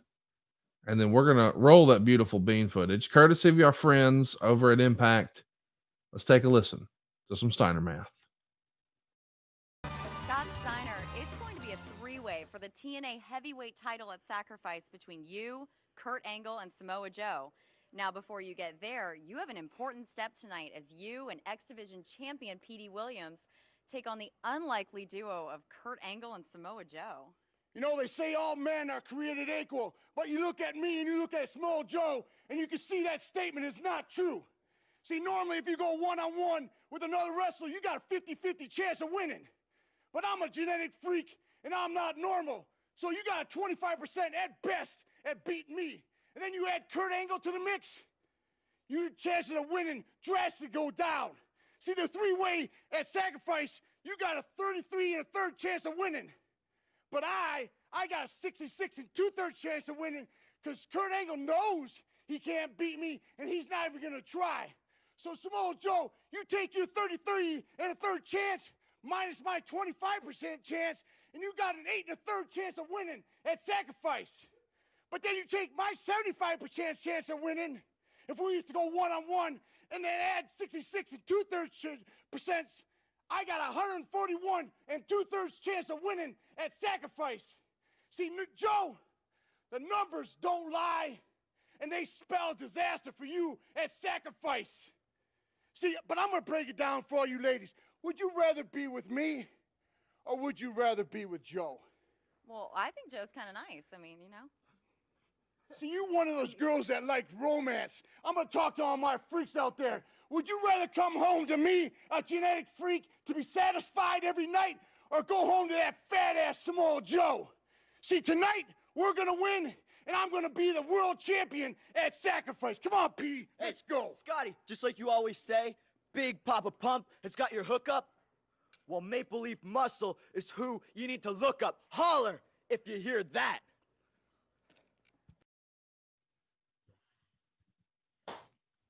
Ladies and gentlemen, that's how it's done. Dave Meltzer wrote this. Steiner did one of the funniest interviews of the year. I don't know who scripted it, but it was a spoof on those cable TV ad graph commercials.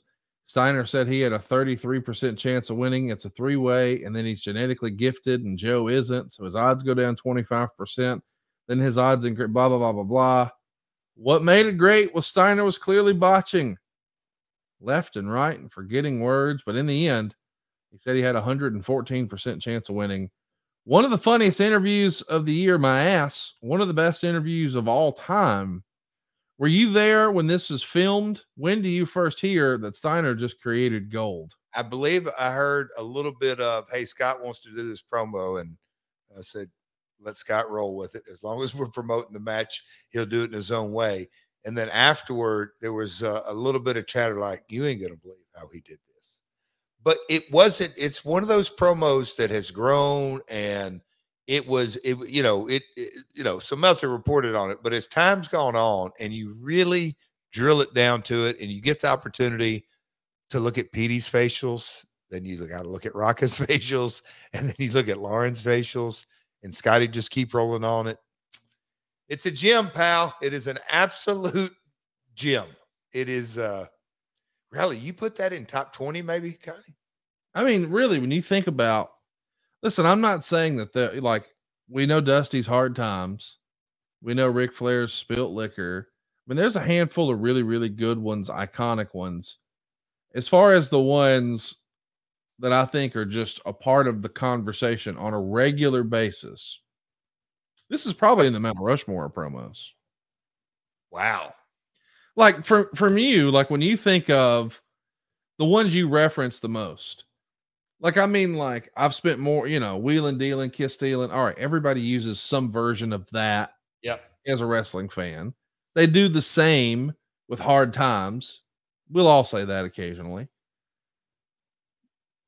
But that math promo, I think, is somewhere on that list. I'm not going to say it's above those. No. But so here's kind of the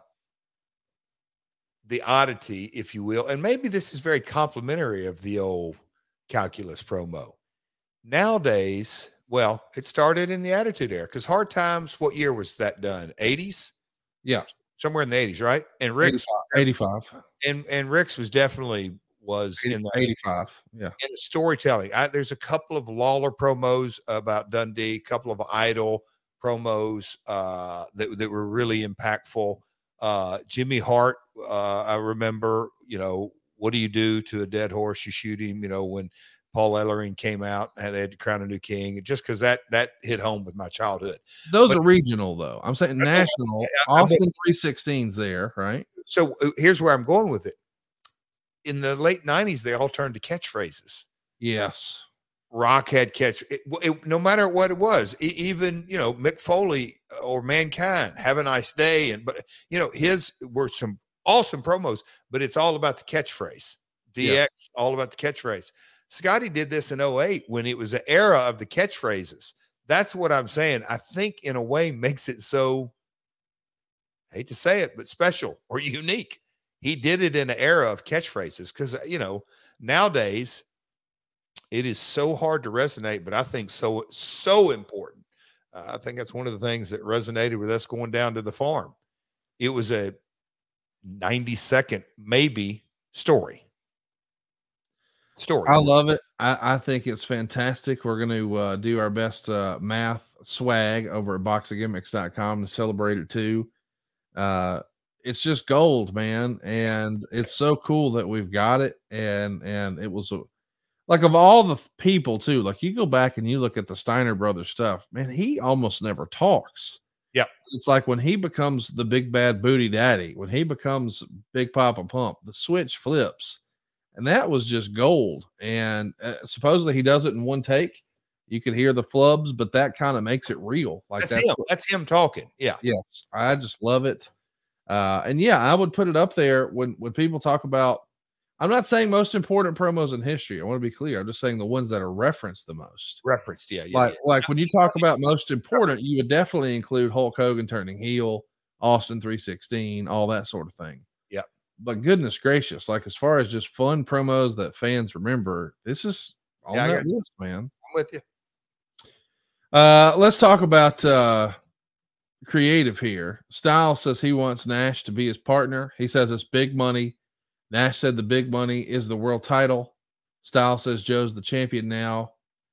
Nash begins to stand up and says, damn right he is.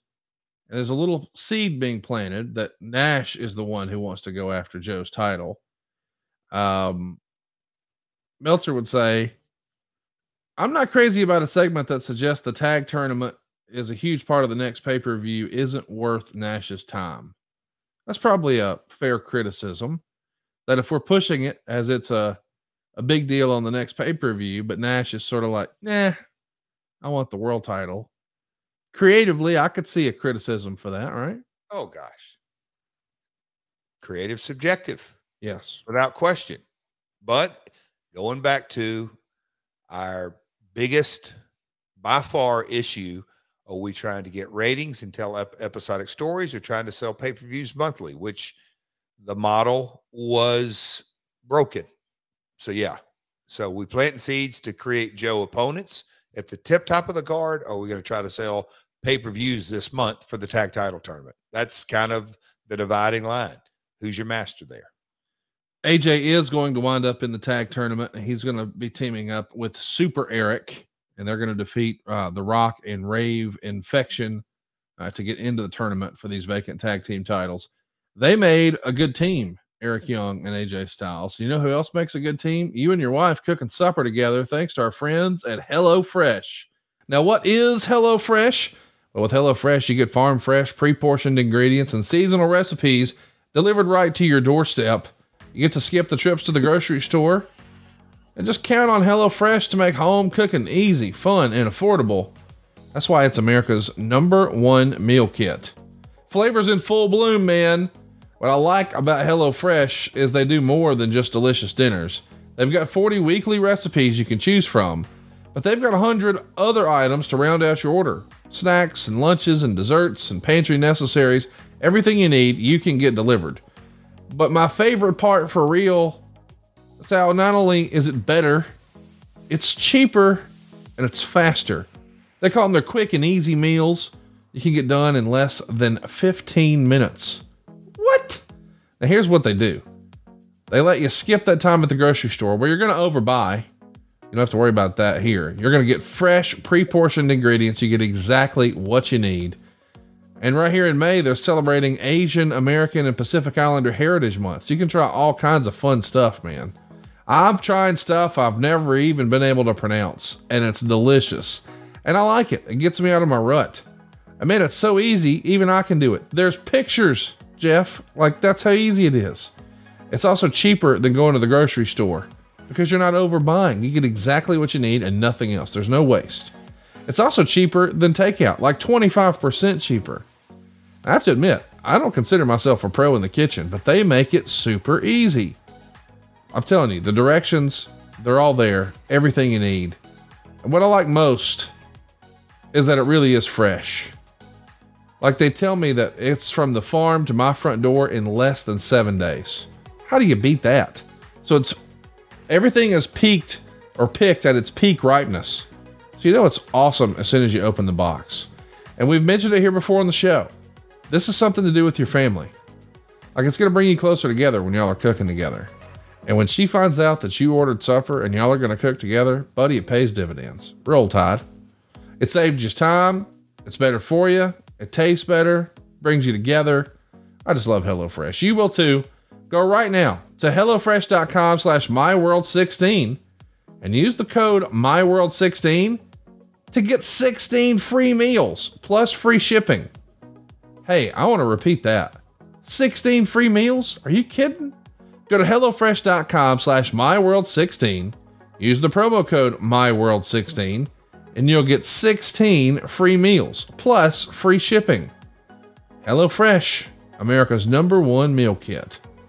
Jeff, you love eating good. I've seen you put on some shows before. Doesn't get any better than HelloFresh, does it? Conrad, you know what the Queen of the Mountain's doing right now as we record at 11:46 Central Standard Time, Sunday, May 7th, Hendersonville, Tennessee. The Queen of the Mountain right now is making HelloFresh? Yep. I love it. We've got 2 weeks. My youngest daughter graduates. Be a week from this Friday, so just a little over 2 weeks. So we've got senior assembly, award shows, baccalaureate, all kinds of events and all kind of stuff. Plus I got my day job and my night job, and we got to deal with all the offers of Cody's getting in for autographs and appearances, and you know that whole deal. And Jeremiah Plunkett may be litigating. He may be included in the Rhaka Khan lawsuit. Sure. I just say all this to say, if you want, Conrad, how do they do 16 free meals? Seriously. How do they do that for real? Folks, listen to that. They're going to ship it to you for free, and they get you 16 free meals. They want you to try it. Jeff and I do too. It's fantastic. It'll get you out of your rut. It's cheaper. It tastes better. Brings your family together. It's just one less thing to worry about. Like, the biggest hassle of cooking supper is figuring out, what are we going to eat? Now, what all does that require? Now we got to go schlep down to the grocery store. Now we hope we can find all the stuff. Now we hope we don't make too much. You eliminate all the guesswork. HelloFresh is the real deal. Try it. You'll be glad you did. Bingo. TNA management is taking the stance that independent companies are no longer competition. And a lot of the people in management are fans of wrestling first and foremost, which is one of the reasons why Alex Shelley and Chris Sabin were recently booked in Ring of Honor. Dixie Carter recently attended a Ring of Honor show in Boston because she is a fan of wrestling. TNA realizes that Ring of Honor offers something totally different from TNA, as do other independent companies. TNA will still not allow their talent to appear on pay-per-views or commercial releases from other companies, but will allow them to market events that TNA talent appear on, such as ROH releasing their own DVDs from both nights through their website featuring Chris Sabin and Alex Shelley. So when you're saying commercial releases, I guess that doesn't mean the Ring of Honor website. You didn't want them on a shelf in a store. Is that right?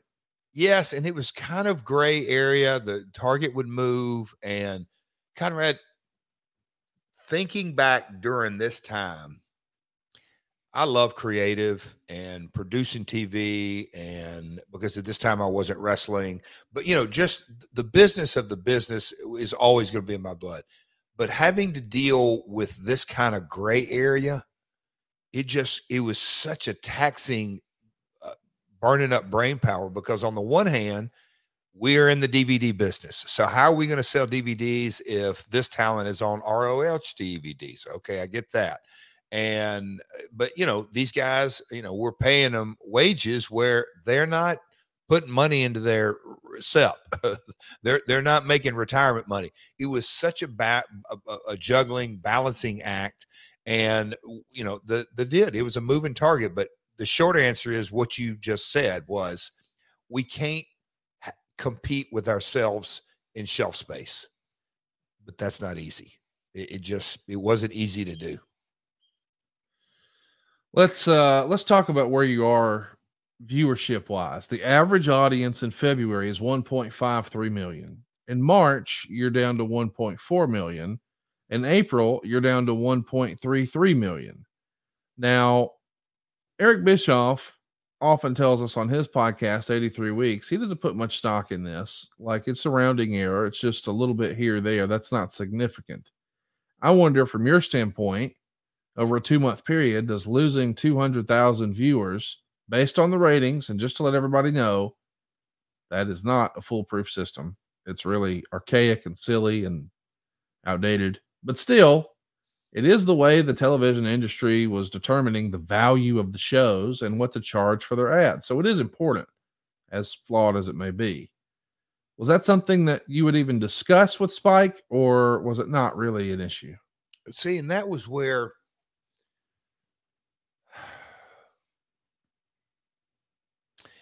I'm just trying to, I want to kind of roll out an analogy because, again, hindsight, but culture. So me having conversations with Kevin Kay, the president of Spike, you know, in the early days, Brian Diamond, but Scott Fishman was our executive in charge. and hearing from the TV folks, and look, a 90-day rolling period, or the trends, or they always looked at, okay, if you're down on Thursday night, I bet the Wednesday night and Tuesday night and Monday night, was everything down this week. It's all such a subjective and different pain points and pressure points and what's on opposing channels. There's so much data that goes into it. So I'd hang up the phone, hypothetically speaking, with a Spike rep, or have a conversation, or even leave the creative room and us kind of talk about it. And our good friend, Dan the Man Engler, Rudy Charles, and he would have context on what we did last year, this and all kinds of stuff, and you feel all right. But then you talk to somebody who'd been in the office, and you could just tell the culture in the office was, oh my gosh, we've lost 300,000 viewers in the last 8 weeks and blah, blah. And so the culture, and Conrad, I'm sure that I don't want to get into this too much, but the mortgage business hadn't been easy the last couple of years, like other financial businesses. But when you've kind of sat in the seat and rode waves out and up and down, nobody's hitting the panic button. And you understand this too shall pass, all that kind of stuff. But the culture within the offices and I'm not putting this all on Dixie, because it would be maybe a marketing folk talk to Dixie, and Dixie talk to this person. So then all of a sudden you got people walking on pins and needles. It permeated throughout the company. But at the end of the day, I always would rest back to the multiple conversations I had with Kevin K, the president of Spike. Look, he was definitely, hey man, are you guys above network average? Shut up. We're tickled to death with your ratings. It was that simple. That's great to hear. Let's talk about Matt Conway. He's going to join the company in early May. Where does he come from? Why is he brought in? What did he do behind the scenes for you guys? You know what? And it amazed me to this day. We're text exchange, and he's a big Tennessee Vol fan. Conrad, have you ever met Matt? I have not. One of the few guys I haven't. Okay. Yeah, longtime friend. He didn't join till April of 2008. Yeah. Wow. So we'd been in business. Anyway, Matt, his father, Tony Conway, legendary music promoter, Buddy Lee Attractions. Remember old Buddy Lee? The Double J vignette, me and Bruce went in there. Anyway, Tony ran the Buddy Lee Attractions for years. But so Matt had been in the music / entertainment business, grew up in it because his father was such a vital figure in that.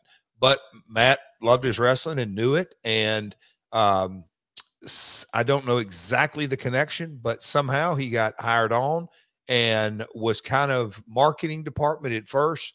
But man, what an addition he grew into, because it wasn't, I don't know, a year and a half, maybe two, I don't know, but he got added to the creative team. And then, he was a part of them for a lot of years. And he was one of the members that used to come out to the house and pool parties, and me and Matt to this day are good buds. But he came from his family's entertainment business, which he's back in now in Conway Entertainment. So great man, now family man, kids. I was at his wedding.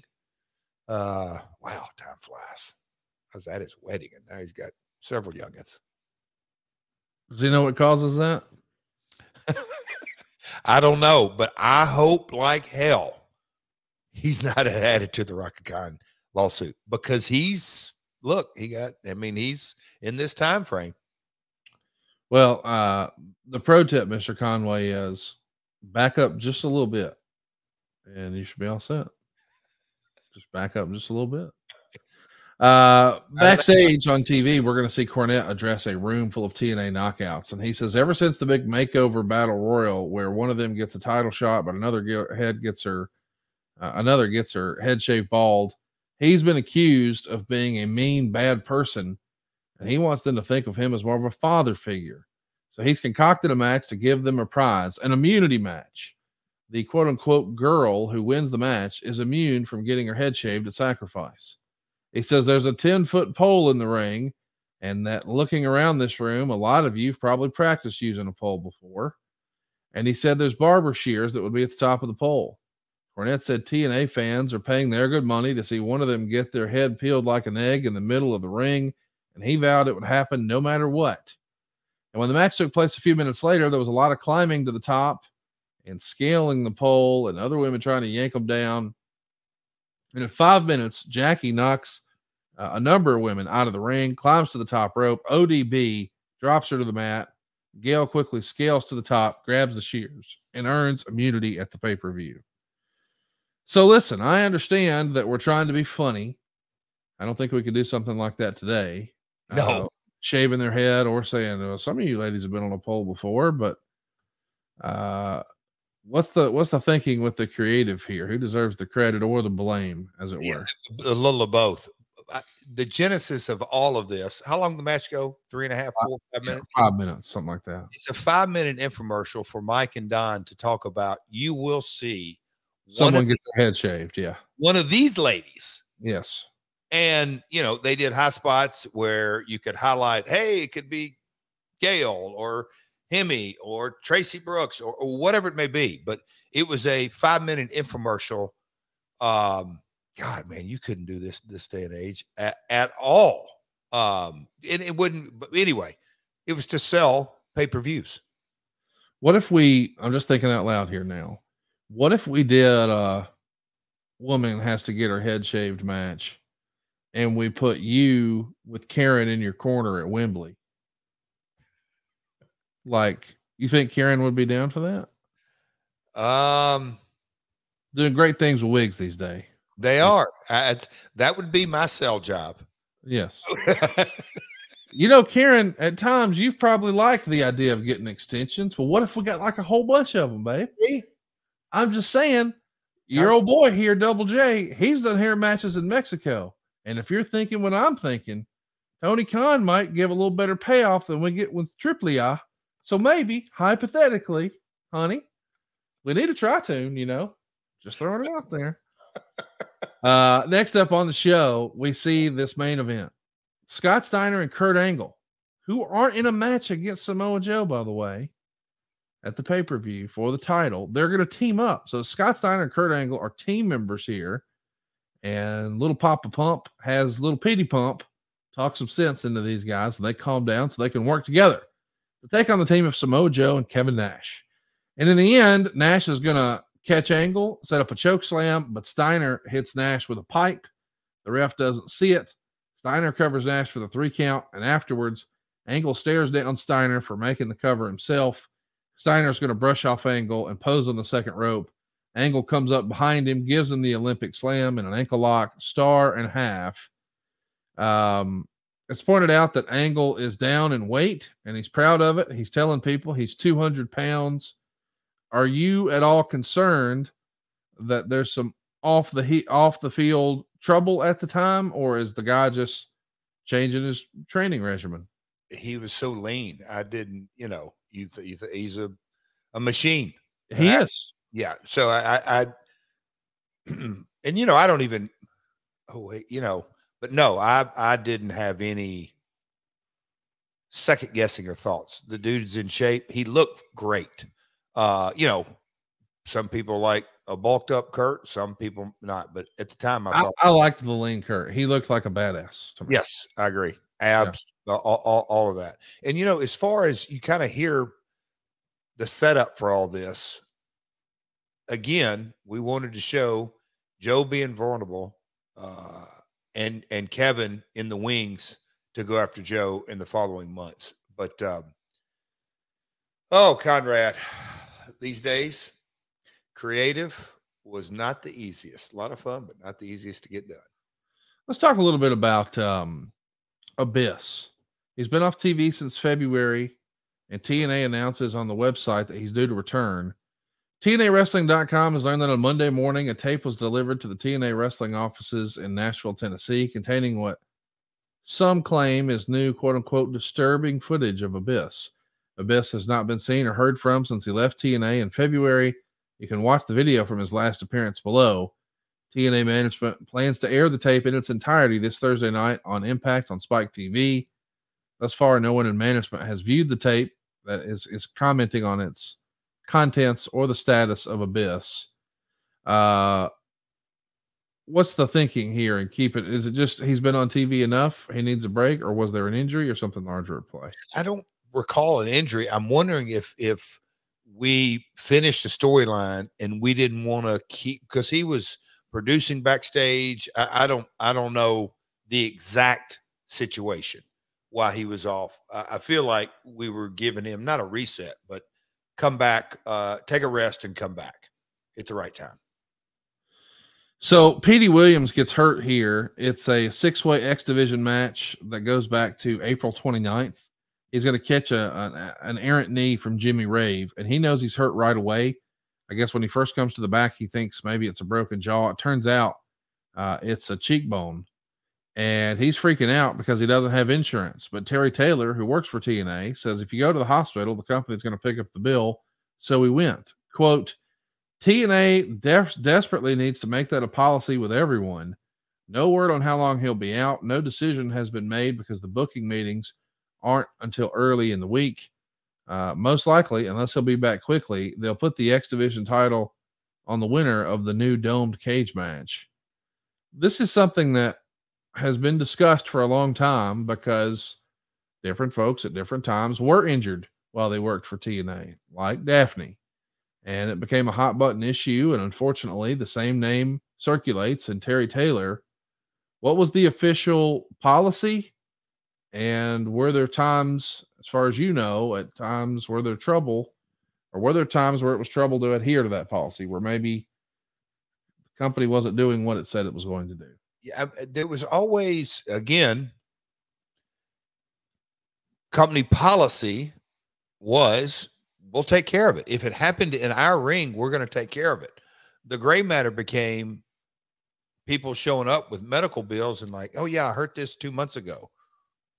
On our dime or your dime? Well, yeah, I did it here at TV. Well, did we know about it that night? No. Those kind of gray matter deals. And look, it would, but the policy was, if it happened in our ring, we're taking care of it.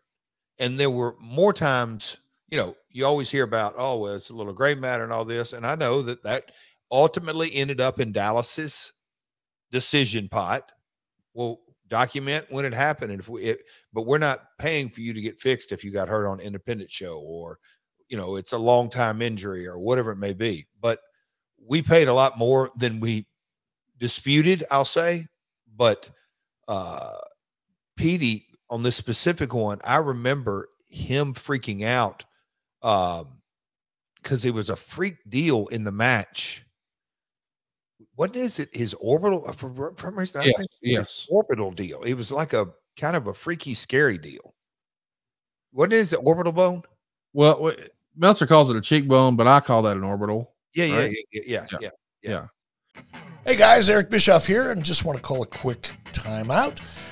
I want to tell your listeners about what I've been telling everybody at over at 83 Weeks for quite a while now, about all the cool things that are happening over at adfreeshows.com. An all-new edition of The Insiders is here, as Conrad welcomes David Zahadi, the man behind so many iconic video packages WWF fans grew up on, including one that left Vince in tears. You got it. And Conrad, I swear, I walked outside the studio, and Vince was sitting down on the concrete floor, crying hysterically, just saying thank you. Thank you. Wow. Thank you. I went up to the control cabinet. He says, good job. Can't wait to see it. 15 minutes later in the stairwell, Vince is still sitting down in a different spot now, crying, saying thank you. Thank you.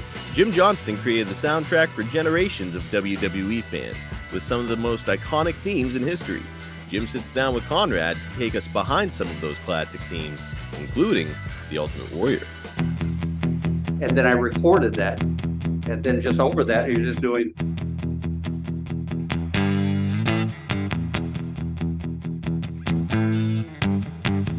You know, it's so simple, but that's what felt like him. That's just a small taste of what we've got waiting for you with 4 levels to choose from. See for yourself why ad-free shows is the best value in wrestling today. Sign up now at adfreeshows.com.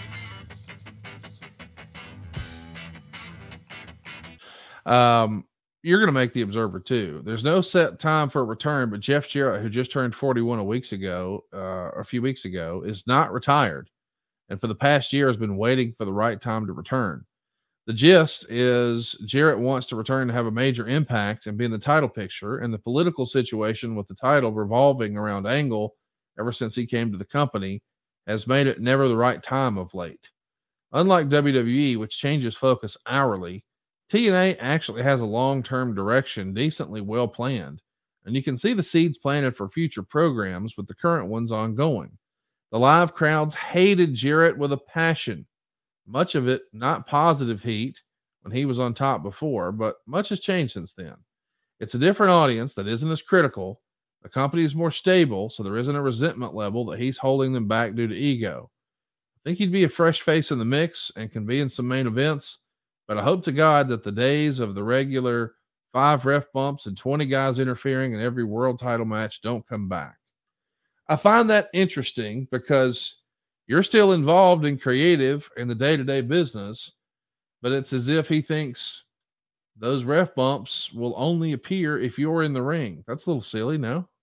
It's like good. either you're in charge of creative stuff or you're not, right? It's newspaper. It's good newsletter writing stuff. That was Dave. That was Dave. What was your thinking on, is it important? What's the old, how can I miss you if you never go away sort of thing? Is that your thinking? Well, the kind of the reset was October of 06. Bound for Glory, Jeff Sting.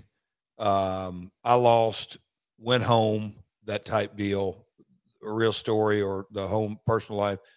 Jill's health took a hell turn for the worse, and then the much worse. And then she passed away May of 07. And so, coming out of that, but I never, quit working my office job or my day job, but I knew, all right, something's got to give. So my in-ring career, definitely put a hold, a freeze, and I was happy to do that. Well, coming out of that, let's say, May or June of 07, July, August, and doing the creative process, I was enjoying it and into it. And there was a lot going on, not just creative, but just the entire company day to day. And kind of like I've said from the beginning, even back then, creative didn't need me as a talent. Right. Kurt, Joe, Kevin, Scott, look at our roster. And then and I'm not even, AJ and just the whole, you just look at the roster, 3D, Rhino, LAX, blah, blah, blah. We could go on and on and on. The roster didn't need me. And so I was not going to rush it, and always had in my mind, and at the good guidance of Dutch, the story will write itself. Don't rush back. There's no need. And again, I was focused on, and again, for the first real time in my life, I didn't feel the pressure to wrestle, which I thought was really cool. Let's talk about Steve Allison. He's one of the executives over at Midway Games, and he's going to leave the company because, well, they weren't doing well. And he gets hired as your chief marketing officer here at TNA. Is that a Jeff hire? Is that a Dixie hire? What do you think of Steve Allison? I love Steve, but that was a Dixie hire. Okay, wow, okay. He at the very, and not just Midway. He had been in that industry at the very top. So being in the licensing industry, and I say video game, still it's your biggest licensing component, but just well connected. I thought it was a great hire. Was he the wrestling expert? Well, hell no, but not needed. Get in and let's get some things going, because that was kind of the thing that when you drill right down to it, is that whole marketing mindset that I feel through the years was it's and you can just look at back in the WCW days, and certainly look at the WWE. When you look at the amount of turnover in the marketing department, it's just massive, because it's not the easiest thing to do. Because if creative subjective, marketing is double subjective on the message you need to sell and what's going to resonate, and the metrics, if it's working or not. Let's talk a little bit about Tammy Sitch. It's in the Observer that there's been talk of using her in a major role, but some TNA wrestlers did a convention with her and came back with a negative report, and it's no longer under consideration any longer. That is something that I wanted to talk about for a while because, man, she had a little bit of a comeback there. She got herself in great shape and went into the Hall of Fame, and it felt as if, you know, we were going to have an opportunity for her to start doing some more stuff. But I know when Mr. Candido passed away, she was pretty loud and proud about the way TNA handled that, said that they wouldn't send her his last check, and instead they sent her a honey baked ham, blah, blah, blah. What was your experience like working with Tammy? We haven't really spent any time talking about that here on the show. I don't recall this, and I'm not sure how, I'm not saying it's not factual, but how real it was internally at TNA Creative. Like, did like Vince and/or Dutch, or I don't know, JB, did anybody have a real conversation, or even Dixie? How far did those talks progress? Because I don't have any recollection. You know, Tammy came down to Tennessee with Chris in Memphis in the late 80s. I mean, like job one for Chris. That's how far back, you know, that they worked in the Tennessee territory. But as far as her being a part of the TNA roster in 08, I don't believe that to be the case, actually. Well, some bad news. We got to talk about it. Just a couple of days before the pay-per-view, your main event gets hurt. Kurt Angle gets hurt in Korea.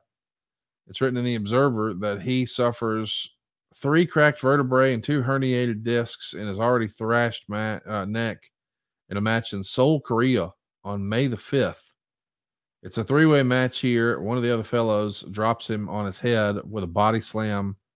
And during the week, the word was Angle's going to have to miss the house shows, but he is going to work the pay-per-view, and then we'll figure out what he needs to do.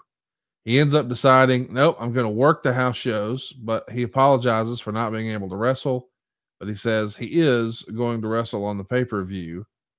And there's some discussion where people are wondering, why would you even go to these house shows if you're hurting? And when the show opens, Angle comes out of a limo and tells Jeremy Borash that he's injured, but his doctor told him he'd be risking his career by wrestling. And he mentioned he did this in the Olympics and he did it in WrestleMania with similar injuries. He's going to do it tonight. What are you thinking when you hear this news? I don't know how, you know, that's a pretty rough diagnosis, which you first spelled out. I don't recall that. I do recall those bookings, those were New Japan bookings, correct?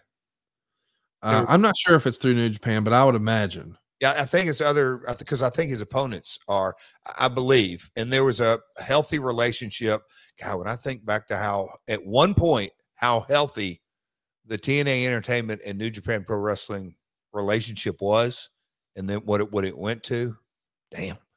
But that's another podcast for another time. I knew Kurt was banged up, but I didn't think he's any more serious than Kurt being banged up, which he's made a career out of working through. Well, let's get to it. The show is, well, it's down a little bit. It's down 30,000 buys from lockdown. I was going to say, this is May 08, correct? Yeah. Yeah. You had 25,000 buys for both 07 and 08 for Sacrifice. So it's flat. There's no growth. It's not down, but it is down from lockdown the prior month. Right back to literally right back to somewhat right back where you were. Yeah. And the actual reviews from the Wrestling Observer kind of read like a Scott Steiner promo. 33 1/3 thumbs up, 31 1/3 thumbs down, 35.4 thumbs in the middle. It's really split. Meltzer would say, after it looked like TNA was on the verge of a major breakthrough, forging its own unique direction of pro wrestling, they had the usual packed house of 900 fans, and you wonder what direction they're actually thinking. TNA didn't announce ahead of time that Angle wouldn't be wrestling on the show. There becomes a question of when they knew. In the past, such as when Kevin Nash got ill the night before a pay-per-view main event a few years back, the company made sure to get the word out, at least on the internet. It tried to make good by giving the people an unplanned world title change. We didn't get a clear answer on when the decision was made by Kurt Angle not to go. So when was the decision made? We're going to have him sit this one out. Is that a day of call? I think within 24, 48 hours of the injury. Of the injury. And hearing those numbers, Conrad, when I read it in research, and look, I've done this a couple of times, but if you kind of look at TNA, I guess 07, 08, 09, I don't know how far into 010, whatever, but on a 3-month rolling period, our cumulative buys were, you could say, between 75 and 110, 120, whatever it is. I can't say it was at 100, but average 80, 90, whatever it may be. And with the technology then versus what it is now, you just kind of think, if we could have done our pay-per-views quarterly and do, like WWE, they call them the premium live event on Peacock, done a premium live event on Spike on a Sunday night live, and even got a Spike money, if you will, like on a per episode or a per hour basis, and then still sold the show, because internationally we were making good to great money on our pay-per-views, because it wasn't pay-per-view, it wasn't transactional, it was a licensing deal, but they paid really good on those per hour. Just how the business model would have changed. Just one little tweak. Hey, Spike, will you buy our pay-per-views at a very affordable rate? Just, I don't know. That's kind of my hypothetical. But yeah, 24 or 48 hours when we found out, Kurt. Sorry for going in that rabbit hole. All good. Meltzer would say the other problem was evident within minutes. Quote, TNA has outgrown the impact zone in Orlando when it comes to pay-per-view. I'd like them to start taping in other venues because fresh crowds are more enthusiastic and make guys appear to be bigger stars. The impact zone was great for looking professional at above indie level, and that was how they were looked at the Nashville Fairgrounds. Did you think that was an issue, that the fans, there was a sameness, that you needed to get a more lively, rowdy crowd? I mean, I understand from a P&L standpoint, from a business standpoint, the impact zone checks all the boxes. It looks professional, your costs are stable, blah, blah, blah. But as far as just the excitement in the air, as one of the guys in the ring, could you tell a difference? Did it matter to you?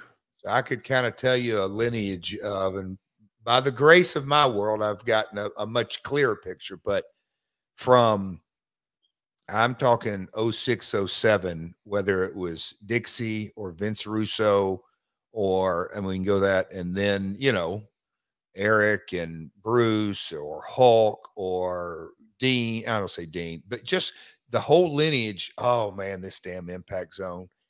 And I would always say, and me and Dutch would have a running joke, when our creative is good or when the talent is hot, we never hear these complaints about the impact zone ever. But when the crowds are kind of flat, we don't want to look at our crappy creative and go, oh no, we're going to blame you damn fans. You mean you don't like the steak and eggs I cooked you this time? You don't like the meal I just prepared? Shame on you. I mean, I always kind of would shoulder the blame looking at it. I never, okay, we're going to blame the fans? Right. That doesn't make sense. I get it. I completely understand it. But at the end of the day, the hot storylines says it all, or the lack of heat. Match 1, Team 3D is going to beat Sting and James Storm in 8 minutes and 45 seconds in the tag tournament. Believe it or not, this is the 6th time in his career that Sting was in a pay-per-view opener. The story of the match was Storm was drinking in his corner and Sting was working the match by himself. In the very first match of the tournament, to establish that one of the participants basically had no interest in winning the belts probably wasn't the way to start. The finish saw Storm climb to the top rope for some reason. Sting then slammed him off the top, and Storm went through a table, and Devon pinned him. He gets a star in the Observer, a star and a half in the Torch. Listen, it's big on story, But I mean, I guess if we're looking to poke holes in creative, we could say, oh, he doesn't care because he's in the corner drinking. I mean, listen. Boo. Yeah. Bad. Yeah. Yeah. I get character development. You could have done it a different way. Especially opening the night with Sting, but with that subplot and saying, we paid for this tag title tournament. And if this guy doesn't care about wrestling it, why do we? Yeah. The idea is back to what, was alleged. You're spending a lot of money on Sting, and this is what you do. Yeah. Match 2, Christian Cage and Rhino are going to team up to beat Robert Roode and Booker T. It goes 7 minutes and 1 second. Meltzer gives it 2 stars. Torch gives it 1.25 stars. Booker's going to turn heel here. He's been doing great as a babyface, but why the turn here? Probably, I don't want to say just to nail it down to this, but the balance of the sheet. And Booker can have baby faces on one side and heels on the other. And Booker probably might have kind of soft pitched something. Hey, I'd like to work with this guy, but he's whatever. There's a couple opponents on the babyface side that I think I could help. One of those deals. Do you think? Did you prefer Booker as a babyface or a heel personally? Did you have an opinion? He can do both good. It's like in the Main Event Mafia. All 5 of those guys were obviously distinctly different, but there was something about Booker in different promos that were. What I'm saying is he can be a really good heel at the right time in the right mix, but just the charismatic, energetic Booker. Oh man, he's Teflon because he can work. He's really good. Look. Wins and losses matter, but a guy like Booker, he can win 10 in a row and he's rolling. He could lose 10 in a row because he knows how to lose. And he knows how to lose. He gets himself over and his opponent over. The sign of a good worker.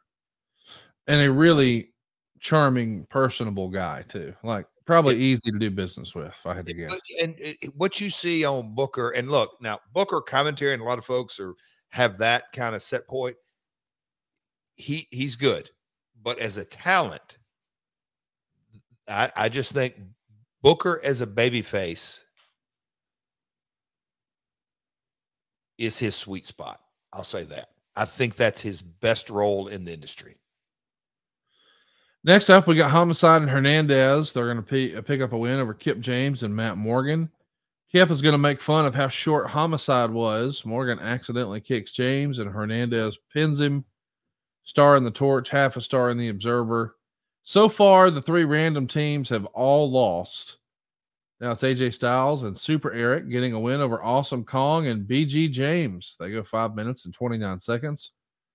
Meltzer would say Kong looks so much shorter than BG. It was a gimmick killer. She wasn't even much taller than AJ Styles, so her aura of being a gigantic person was exposed. What do you think of that criticism? You're comparing her to dudes. I don't think that matters. But I'm going to tip my hat to Dave. Presentation is everything. Mystique is it really is. You mentioned earlier about you're going to go back and watch the Omos deal. Yes. And you're aware of the finish, right? Yes. Okay. I was surprised at that because they always kind of keep that giant an aura of never seeing his shoulders pinned to the mat 1, 2, 3. Now it certainly means Seth is on a roll, and man, when he shifted a year or so, whatever that was, 2 years ago, and dove into his character, the dividends that it's paying now, you wait till this time next year. But anyway, going back to the aura, I can see Dave's point on Awesome Kong. It took some mystique away. Yes. During the match, the finish is supposed to be Styles doing a springboard splash onto BG, but Styles slips on the ropes and falls on his face, and he lands way short. You could see BG, as the veteran, telling Styles to put him in a small package, and he did, and that's the finish. Ooh. I mean, the idea that AJ botches, I mean, this guy almost never botches. I mean, you want to talk about a near perfect wrestler, and your old pal Brian James knows what to do. Hey, just roll me up, kid. And he did. There you go. Move on. You weren't losing any sleep about it, and I wasn't either, because we're both rocking Sleep Me. Man, I just love this. I slept 9 hours last night. I'm not even kidding. And it's because I'm sleeping at the perfect temperature. You see, water has these amazing thermal powers to cool your bed as low as 55 degrees inside of a Sleep Me. That means no matter how hot you get, you can sleep at your ideal temperature. Let me explain. This is a mattress topper that goes on your current mattress. You don't need to buy a new mattress. But if you're somebody who needs some extra recovery from that last workout, like Cody or Jeremiah, or maybe you're like me and you just sleep hot in general, well, you don't need to suffer or wake up tired or wake up sore. Sleep Me's award-winning sleep system, man, that's here to cure what ails you. I'm telling you, I'm sleeping better than ever. I had bright, vivid, colorful dreams of JArrett selling out Wembley Stadium. And then I woke up and I realized it's reality. And Jeff selling out Wembley wouldn't have happened without Sleep Me. He's at his physical peak right now, and a good portion of that is because of Sleep Me. He's got customizable, climate-controlled sleep solutions that allow him to wake up on Wednesday and beat everybody FTR ever knew, single-handedly. The sleep systems work on all types of beds too, even adjustable ones, which is what Cash and Dax are going to need when the last Outlaw gets finished with them. Maybe you're worried because your partner sleeps at a different temperature at night. No problem. You see, Miss Karen, she's hot. Just take a look at her. You can tell. She needs to get cooled down. Jeffro, well, he's really lean. He doesn't need nearly as much cool. So you can have two different temperature zones. You can go all the way down to 55 degrees or all the way up to 115 degrees. And my wife does this. What she's done is she's got hers set to automatically schedule her bed. Think about this now. She climbs into a warm bed, but she doesn't want to get all hot and sweaty while she sleeps. So then it cools her down so she can get that deep REM sleep. But then her side is automatically set to warm her up, to wake her up. She doesn't have to turn anything on. She doesn't have to think about it. She paired it with the app. Boom, it does the rest. Currently, Sleep Me has two different water systems available for you. These water-based sleep systems are the Dock Pro and the Cube. Both of them will get your mattress down to 55 degrees. Again, y'all, it's a topper. It goes over your existing mattress. The Dock Pro, though, man, I'm jealous. I haven't tried it yet. I've got the old model, but this new one, dude, it's the most powerful one they've ever made. It's the perfect sleep climate, no matter your body's heat load or the room temperature.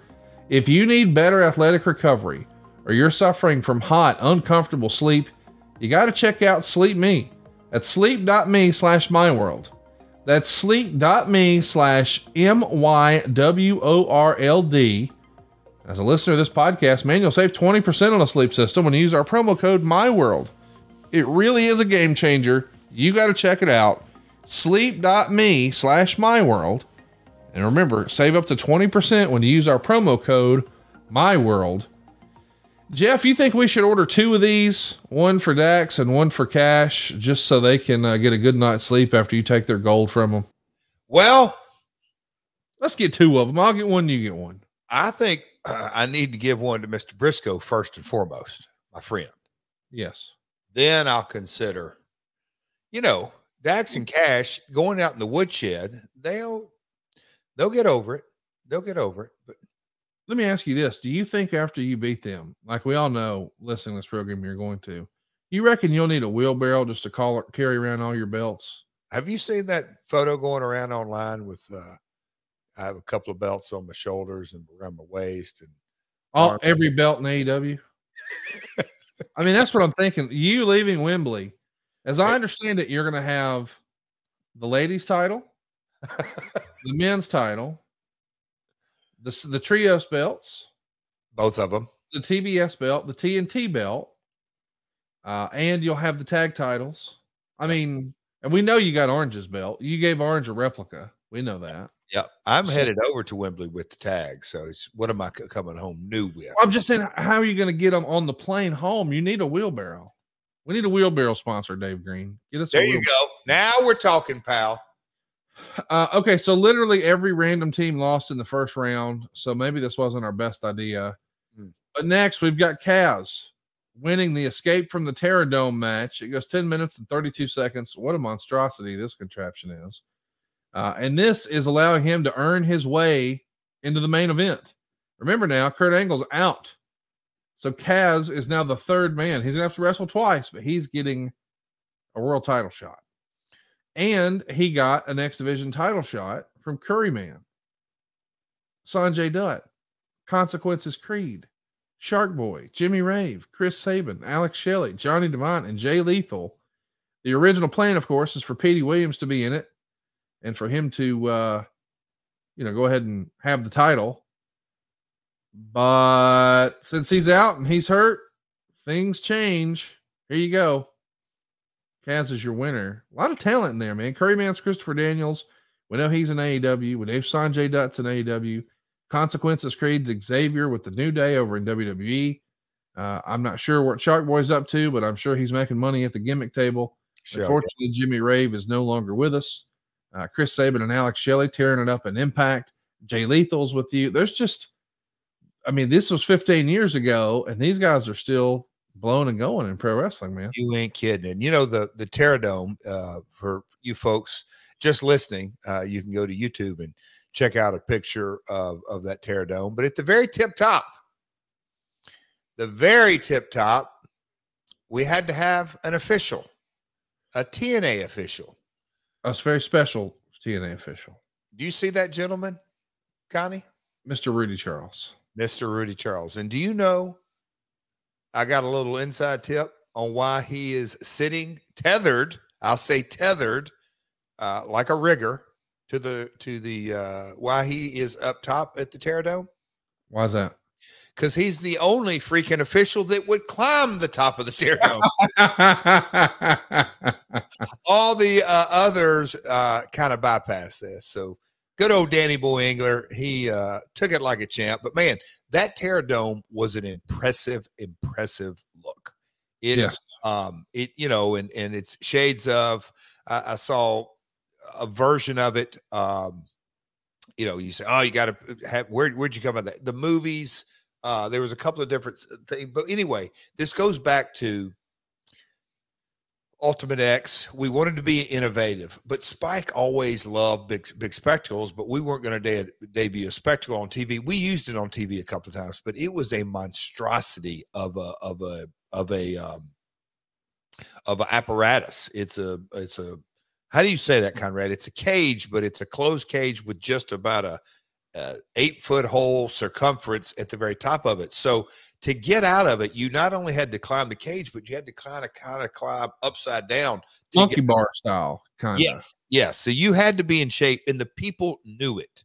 The people knew that this is a challenge to work this. And so it was. If we didn't know, we found out when Homicide got up there. You ain't kidding. A little upper body strength, it failed. So you're not going to do so well in the old Terror Dome. It's, you guys had some crazy stunts. Like, I know in this era, people were still excited about the Elimination Chamber, and I get it.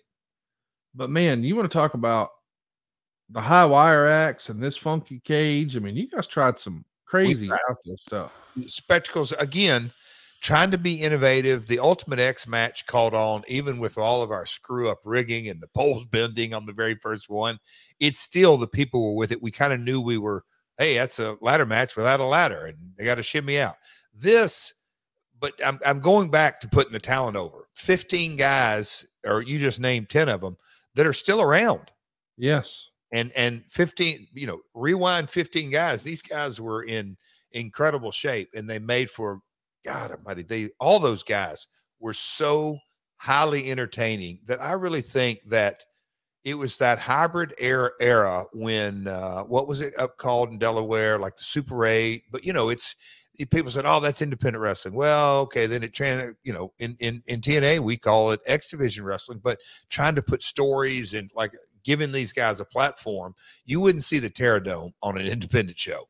But these guys would make a story out of it. Mike and Don would narrate that story. It was good action. I say all that to say a great group of talent that were in this match. No doubt. The Observer gave it 3.25 stars. And next up is Team 3D taking on Christian and Rhino. It's a semifinal. Team 3D gets the win.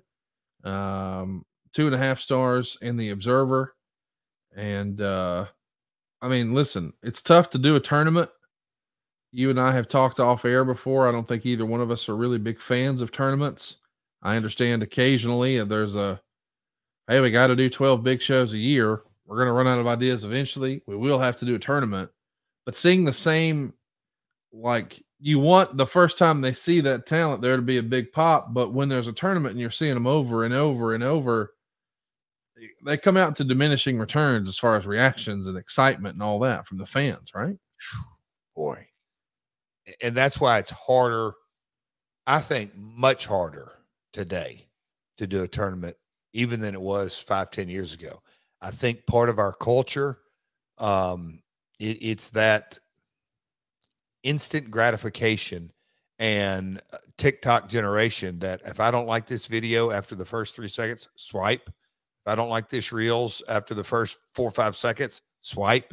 I mean, literally it's seconds. So you got to be able to hold their attention. And when you have guys come out the first time and they tear the house down, it's really hard to get even an equal reaction the second go around. The story has to be so damn good. And how are you going to create a story when the story hadn't even started till 2 guys get to the finals of a tournament? The semifinals, I don't say worthless, but they know it's lesser than. Well, we know what's next. It's Homicide and Hernandez taking on AJ and Super Eric. This is the other semifinal. We got 2 face teams, even though I guess Styles has been, at times, we're not sure, is he a baby face or heel because of the Karen stuff, but he's trying to marry Karen and do nice things. And now his tag team partner deserts him and he's teaming with Super Eric. But that's not enough. Homicide and Hernandez are going to get the win because the referee's distracted and Hector Guerrero make sure that they steal the win. 2.5 stars in the Observer. So now we've got LAX and Team 3D set for the finals. But before we get there, we get all the ladies in the Battle Royal and they get 3 minutes and 43 seconds. Gail Kim and Roxy are going to co-win. Also in there were Angelina Love, Velvet Sky, Rhaka Khan, Salinas, Christy Hemme, ODB, Jacqueline, Tracy Brooks, and Gail Kim. And Meltzer would say this was way worse than most WWE matches. Ironic after seeing a commercial that played putting over how the TNA women were better than WWE's ladies in the Cross the Line ad campaign. The camera work was bad because they're missing some early eliminations. And it's one of those battle royals where people were going out so quick it was silly, with Selena, Sky, and Brooks out before Khan dumps Hemme. ODB, Love, and Jacqueline are all going to combine to throw out Khan. Kim's going to throw out Jacqueline, and Roxy is going to throw out ODB and then Love. It gets a dud rating, like it's bad, like real bad. But considering how you guys had positioned the ladies, I could see why he would feel that way. But then we get Kim and Roxy in a weird version of a ladder match with the hair versus hair stip. That's kind of clever because Kim has immunity, which means even if Roxy wins, she gets her own head shaved. Crowd's going to start booing. Kim does win. There's lots of interference. There's even a fire Russo chant as they're shaving Roxy's head. She's bleeding from the forehead, which makes it an even more graphic visual. Angelina and Sky are all laughing at her, getting her head shaved. And Meltzer says she looks a lot like Nate Diaz. And the crowd starts chanting Roxy when it's over. He says, even though the crowd crapped on Russo, as far as getting someone over new, this was effective for everyone involved except Kim. So 2.25 stars in the Observer. What'd you think, man? I mean, listen, we've talked about, or you've hinted about what a big angle it was in Memphis when Bill Dundee's wife got a bit of a haircut. What'd you think when you finally got to do it in TNA here? Roxy wanted to do it, or was up for it. I think she actually wanted to do it, and it give her obviously a different look, but under a different set of circumstances, it gave it. It was a creative arc that had a opportunity to really resonate. Not saying this set the woods on fire, but it did what it was supposed to do. I think, Conrad, the whole story was we booked Gail to have immunity, and then all of a sudden you see Roxy and Gail in the finals in this ladder match, the whole world saying, I knew it. They're not shaving a woman's head. They're not shaving a woman's head. That ain't going to happen. And boom, Gail wins. Right. So we do shave a woman's hair. Don't know that to be for certain, but I feel like that was the mindset, because having a woman shave her head on pay-per-view, has that ever been done? I don't think so. Yeah. Good Maybe question. it has in Mexico, but not here in America. As I Yeah, know. for sure. Mexico. I would think, yeah, for sure. But I'm thinking Homicide and Hernandez are going to team up here to beat Team 3D in 8 minutes and 48 seconds. They're going to win the tag team titles. At one point where 3D went to pin Homicide, who wasn't even the legal man, the ref wouldn't count, and it killed the crowd. Let's talk about that for a minute.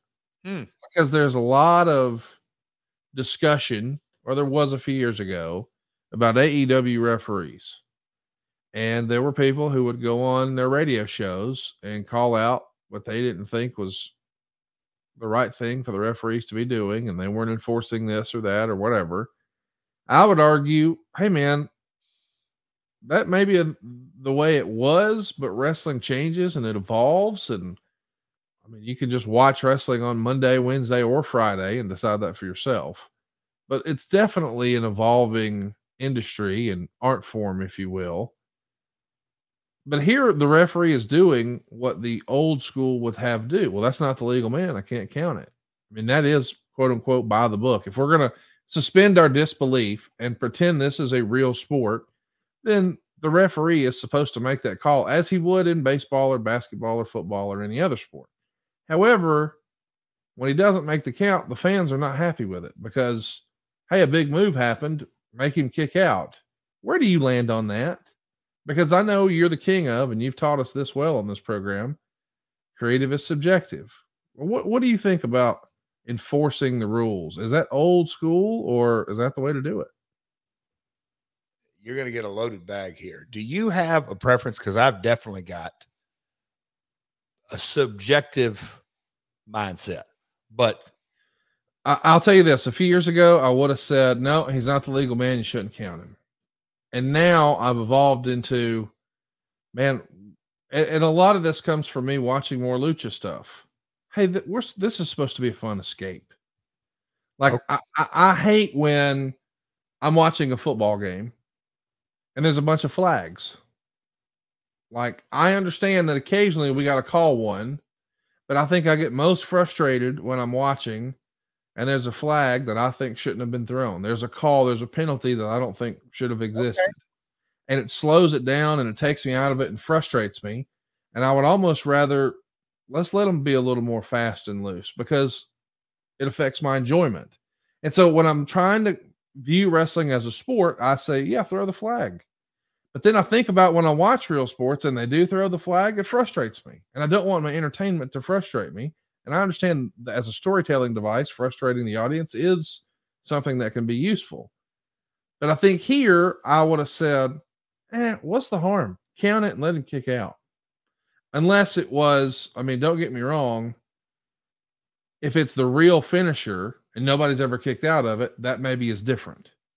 Like if nobody's ever kicked out of this before sort of thing, you know, but I don't know. I guess what I'm saying is my opinion has changed. Where do you land on it? So I think you kind of, without knowing, gave what my example would be is it is so subjective. Yes. On a case-by-case basis. Nowadays, you can go online and see graphics made up and a tail of the tape on Postmite. This many strikes, this many submissions, stats of a wrestling match. Now, go ask a Terry Funk or, we live in a different generation. Folks that want to follow our industry this close, God bless them. I mean, that is fantastic. On this particular set of circumstances, it is, to me, my default is, what story am I telling? What is the creative storytelling and work toward that? I was taught figure out the finish and work backwards. So in this match, would a false finish that you're not going to do anything with, you're not going back to it, nobody's winning or losing, it's merely a part of the story to build to the 1, 2, 3. So what if the referee made a mistake by counting the wrong guy for a false finish? Some people, just because we're talking about it, great. That means you're following the match that close. Now, is it going to irritate you? Can you not let the referee make a little, like you're saying, oh, okay, like if it costs the game, like you're talking about, a flag's deserved. You're like, oh, yeah, but if it's kind of in the flow, it like NBA basketball right now has great examples. And when you hear Charles Barkley or Kenny Smith or Shaq or even play-by-play in each of the game going, is that don't put the game in the officials' hands. The flow of the game, stopping the game, starting the game, let the players play and let the refs. So it would not, if I would have had to have said and made the call, say, Jeff, does the referee drop down and count 1, 2 and let him kick or not? Because it's the Ryan folks. I would always err to keep it rolling, keep the excitement going. 1, 2 kick out. You're not going to remember it. It's okay. And it's okay. So the referee made a mistake. It didn't cost the match. Well said. Let's get to our main event. I'm excited that we're here. It is a big one. We got Joe retaining the TNA title over Kaz and Scott Steiner in 14 minutes and 27 seconds. Kaz gets no reaction coming out, and the crowd is flat, according to Meltzer. Steiner's going to do a bunch of suplexes. Some of them look scary. And he's going to suplex Joe on the floor, which Dave says almost looks like a brain buster. And then Rhaka Khan comes out with a stack of lawsuits and distracts, not really. She comes out and distracts Andrew Thomas, and Steiner is going to be given a pipe by Petey Williams. Williams' face didn't look swollen or anything. He likely isn't going to be out for a significant length of time since they didn't strip him of the title. That's all according to Meltzer. Joe did not see this pipe interaction. Comes through the ropes with a tope, and Steiner hits him with the tire iron. Kaz tries to use the flux capacitor, which is what he used to win the match earlier on Steiner off the top rope, but Steiner blocks it and falls on top for a near fall. He tries it a second time, but Steiner throws him off the top rope to the floor. With Steiner on top, Joe goes over, picks him up for the muscle buster, and that's it. Meltzer would say it was the best match on the show, and it could have been considered an excellent match if it was on the road, but between a lack of caring about Kaz and overall flat crowd, it came across, well, not like a pay-per-view main event should. He gave it 3 1/4 stars. I could see how it was sort of maybe feels like it's thrown together at the last minute because of the angle thing. But for it to be a last-minute deal and still considered the best match on the show, when we know that Scott Steiner is maybe not the Scott Steiner he was a decade before, that's pretty good. What do you think of this match? Had we been able to do Frankie Kazarian winning the Terradome and come back the following week and do this match, I think we would be talking about a different, not just reaction, but I think history would have recorded this match was much different. Like, oh my God, I think Dave would have, I'd say this, rated it higher or enjoyed it more. It was really good. But the circumstances in a 3-hour pay-per-view, you just saw Kaz in a Terradome, which is a super impressive. It was, an hour of Kazarian this night or 40 minutes. Yes. That's just too much. And throw on top of that, our biggest star of the company. Some folks may say by far, some folks, whatever. And yes, Joe's the champion, but Kurt Angle was our centerpiece at this point, going on, 2 years? Massive letdown. Jeff, let me ask you this. Did you ever consider putting yourself in this match? I don't think so. No. Why not? Like you said, you were looking for a spot that could be impactful and you wanted to be in the title picture and blah, blah, blah. If Kurt Angle's out and he's hurt and the entire company has sort of been built around him and he can't go, and you're looking for a guy, and you're there. You don't remember anybody even mentioning why not you? Because it could have been cool if it was a surprise, and then they play your music, and here you come, and I don't know. It just seems like, what if somebody pitched this to me, but I would have probably said no story. It's a story for tonight or something. I don't know. That's a thought. I don't know, Connie. Yeah. Again, the May pay-per-view, did we have the mindset? Let's get through tonight. I don't know. It just feels like if you got one of your best guys who's out and he might not be able to go for a while. Yes. Like, hey, we got a ready-made guy in the back, eating pretzels. Right there in the truck. Yeah. I was in the truck the whole show. Yeah. Listen, there was a fun story told through this show that made a lot of people think there was going to be a swerve.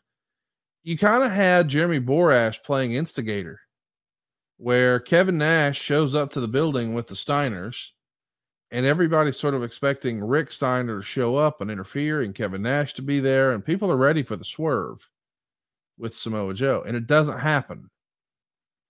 I don't think Jeremy Borash gets enough credit for his role as instigator and just an on-screen character. He was really good, was he not?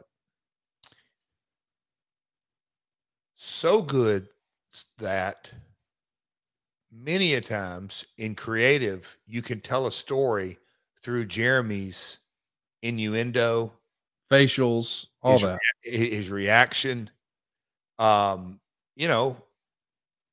Mean Gene Okerlund back in the day, for the era of, I call it syndicated arena wrestling, whether it was Macho Man or Hulk or, Gene could tell a story by his ins and outs of a promo. And I used to remember watching him on those Superstar set when they would do a promo, and you would know Gene's tone and question and reaction, and you can't do that, whatever it may be. Well, Jeremy, to me, progressed it. And then, for a lot of years, JB was that conduit that he would connect all the dots over and over and over and over. Super valuable. And I know WWE, like, where is that guy today that can tell stories backstage? I'm asking, Conrad. I'm just sitting there thinking, where is that guy? I don't know. I don't think he exists right now. Yeah. Interesting. It's, folks, that's why we do My World. Just the what ifs, the hypotheticals. Where is that?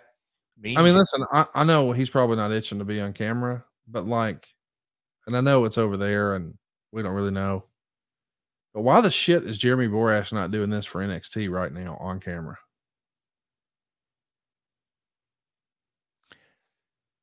Doesn't fit their tone of product. I think that's silly. They'd rather have a good looking 25-year-old talking head as opposed to somebody who can actually make you give a shit. Like, I don't know. It goes back to the talking head mentality. That's the role. I get it, but I thought that was the company that told stories. Okay, I'll take that. Renee has that talent. Oh yeah, excellent. Okay, you're right. Yeah, we missed her. We both missed her. Yeah, because I was just sitting there thinking, and she. You're exactly right. Apologies for Renee. Yeah, no, because I was just sitting there thinking of you said it. For the most part, and I'm not pointing fingers at any one promotion, WWE, Impact, you name them all. The talking head has become the default mechanism. Yes. It is set up, handoff, set up, handoff, close, pitch back, close, pitch back. Well, it is interesting. On this same show, you guys run a commercial for Slammiversary. You're going to announce a King of the Mountain match, and it's going to show that Joe is the champion.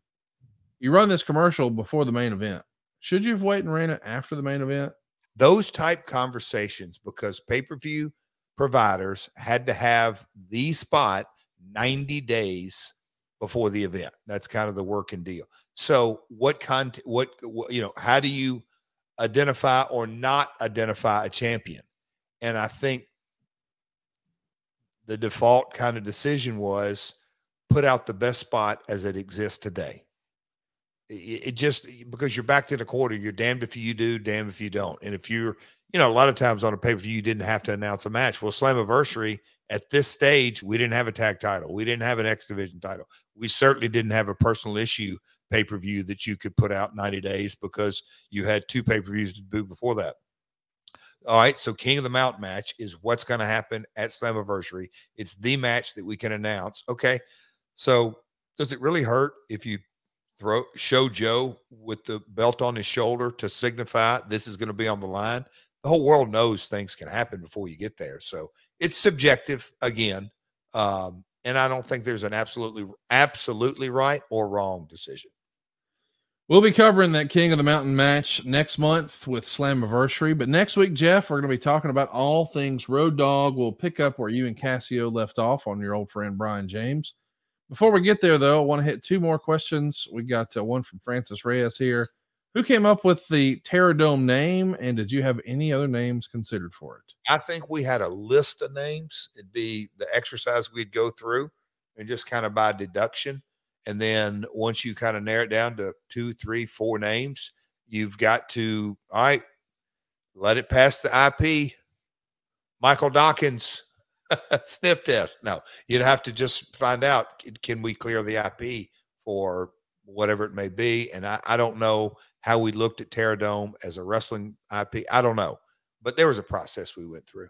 Fernando Diaz has the best question of all. We saved it for last. He wants to know, can Jeff explain in Steiner math how he plans to take the world title off MJF? MJF we're talking. Yeah, I'm saying you right now, as Scott Steiner, tell us how you're going to take the title using some math equations off MJF. You're hitting me on the spot. So maybe you need a little time to prepare. We'll do it to open the show next week. Because 50-50 is not fair.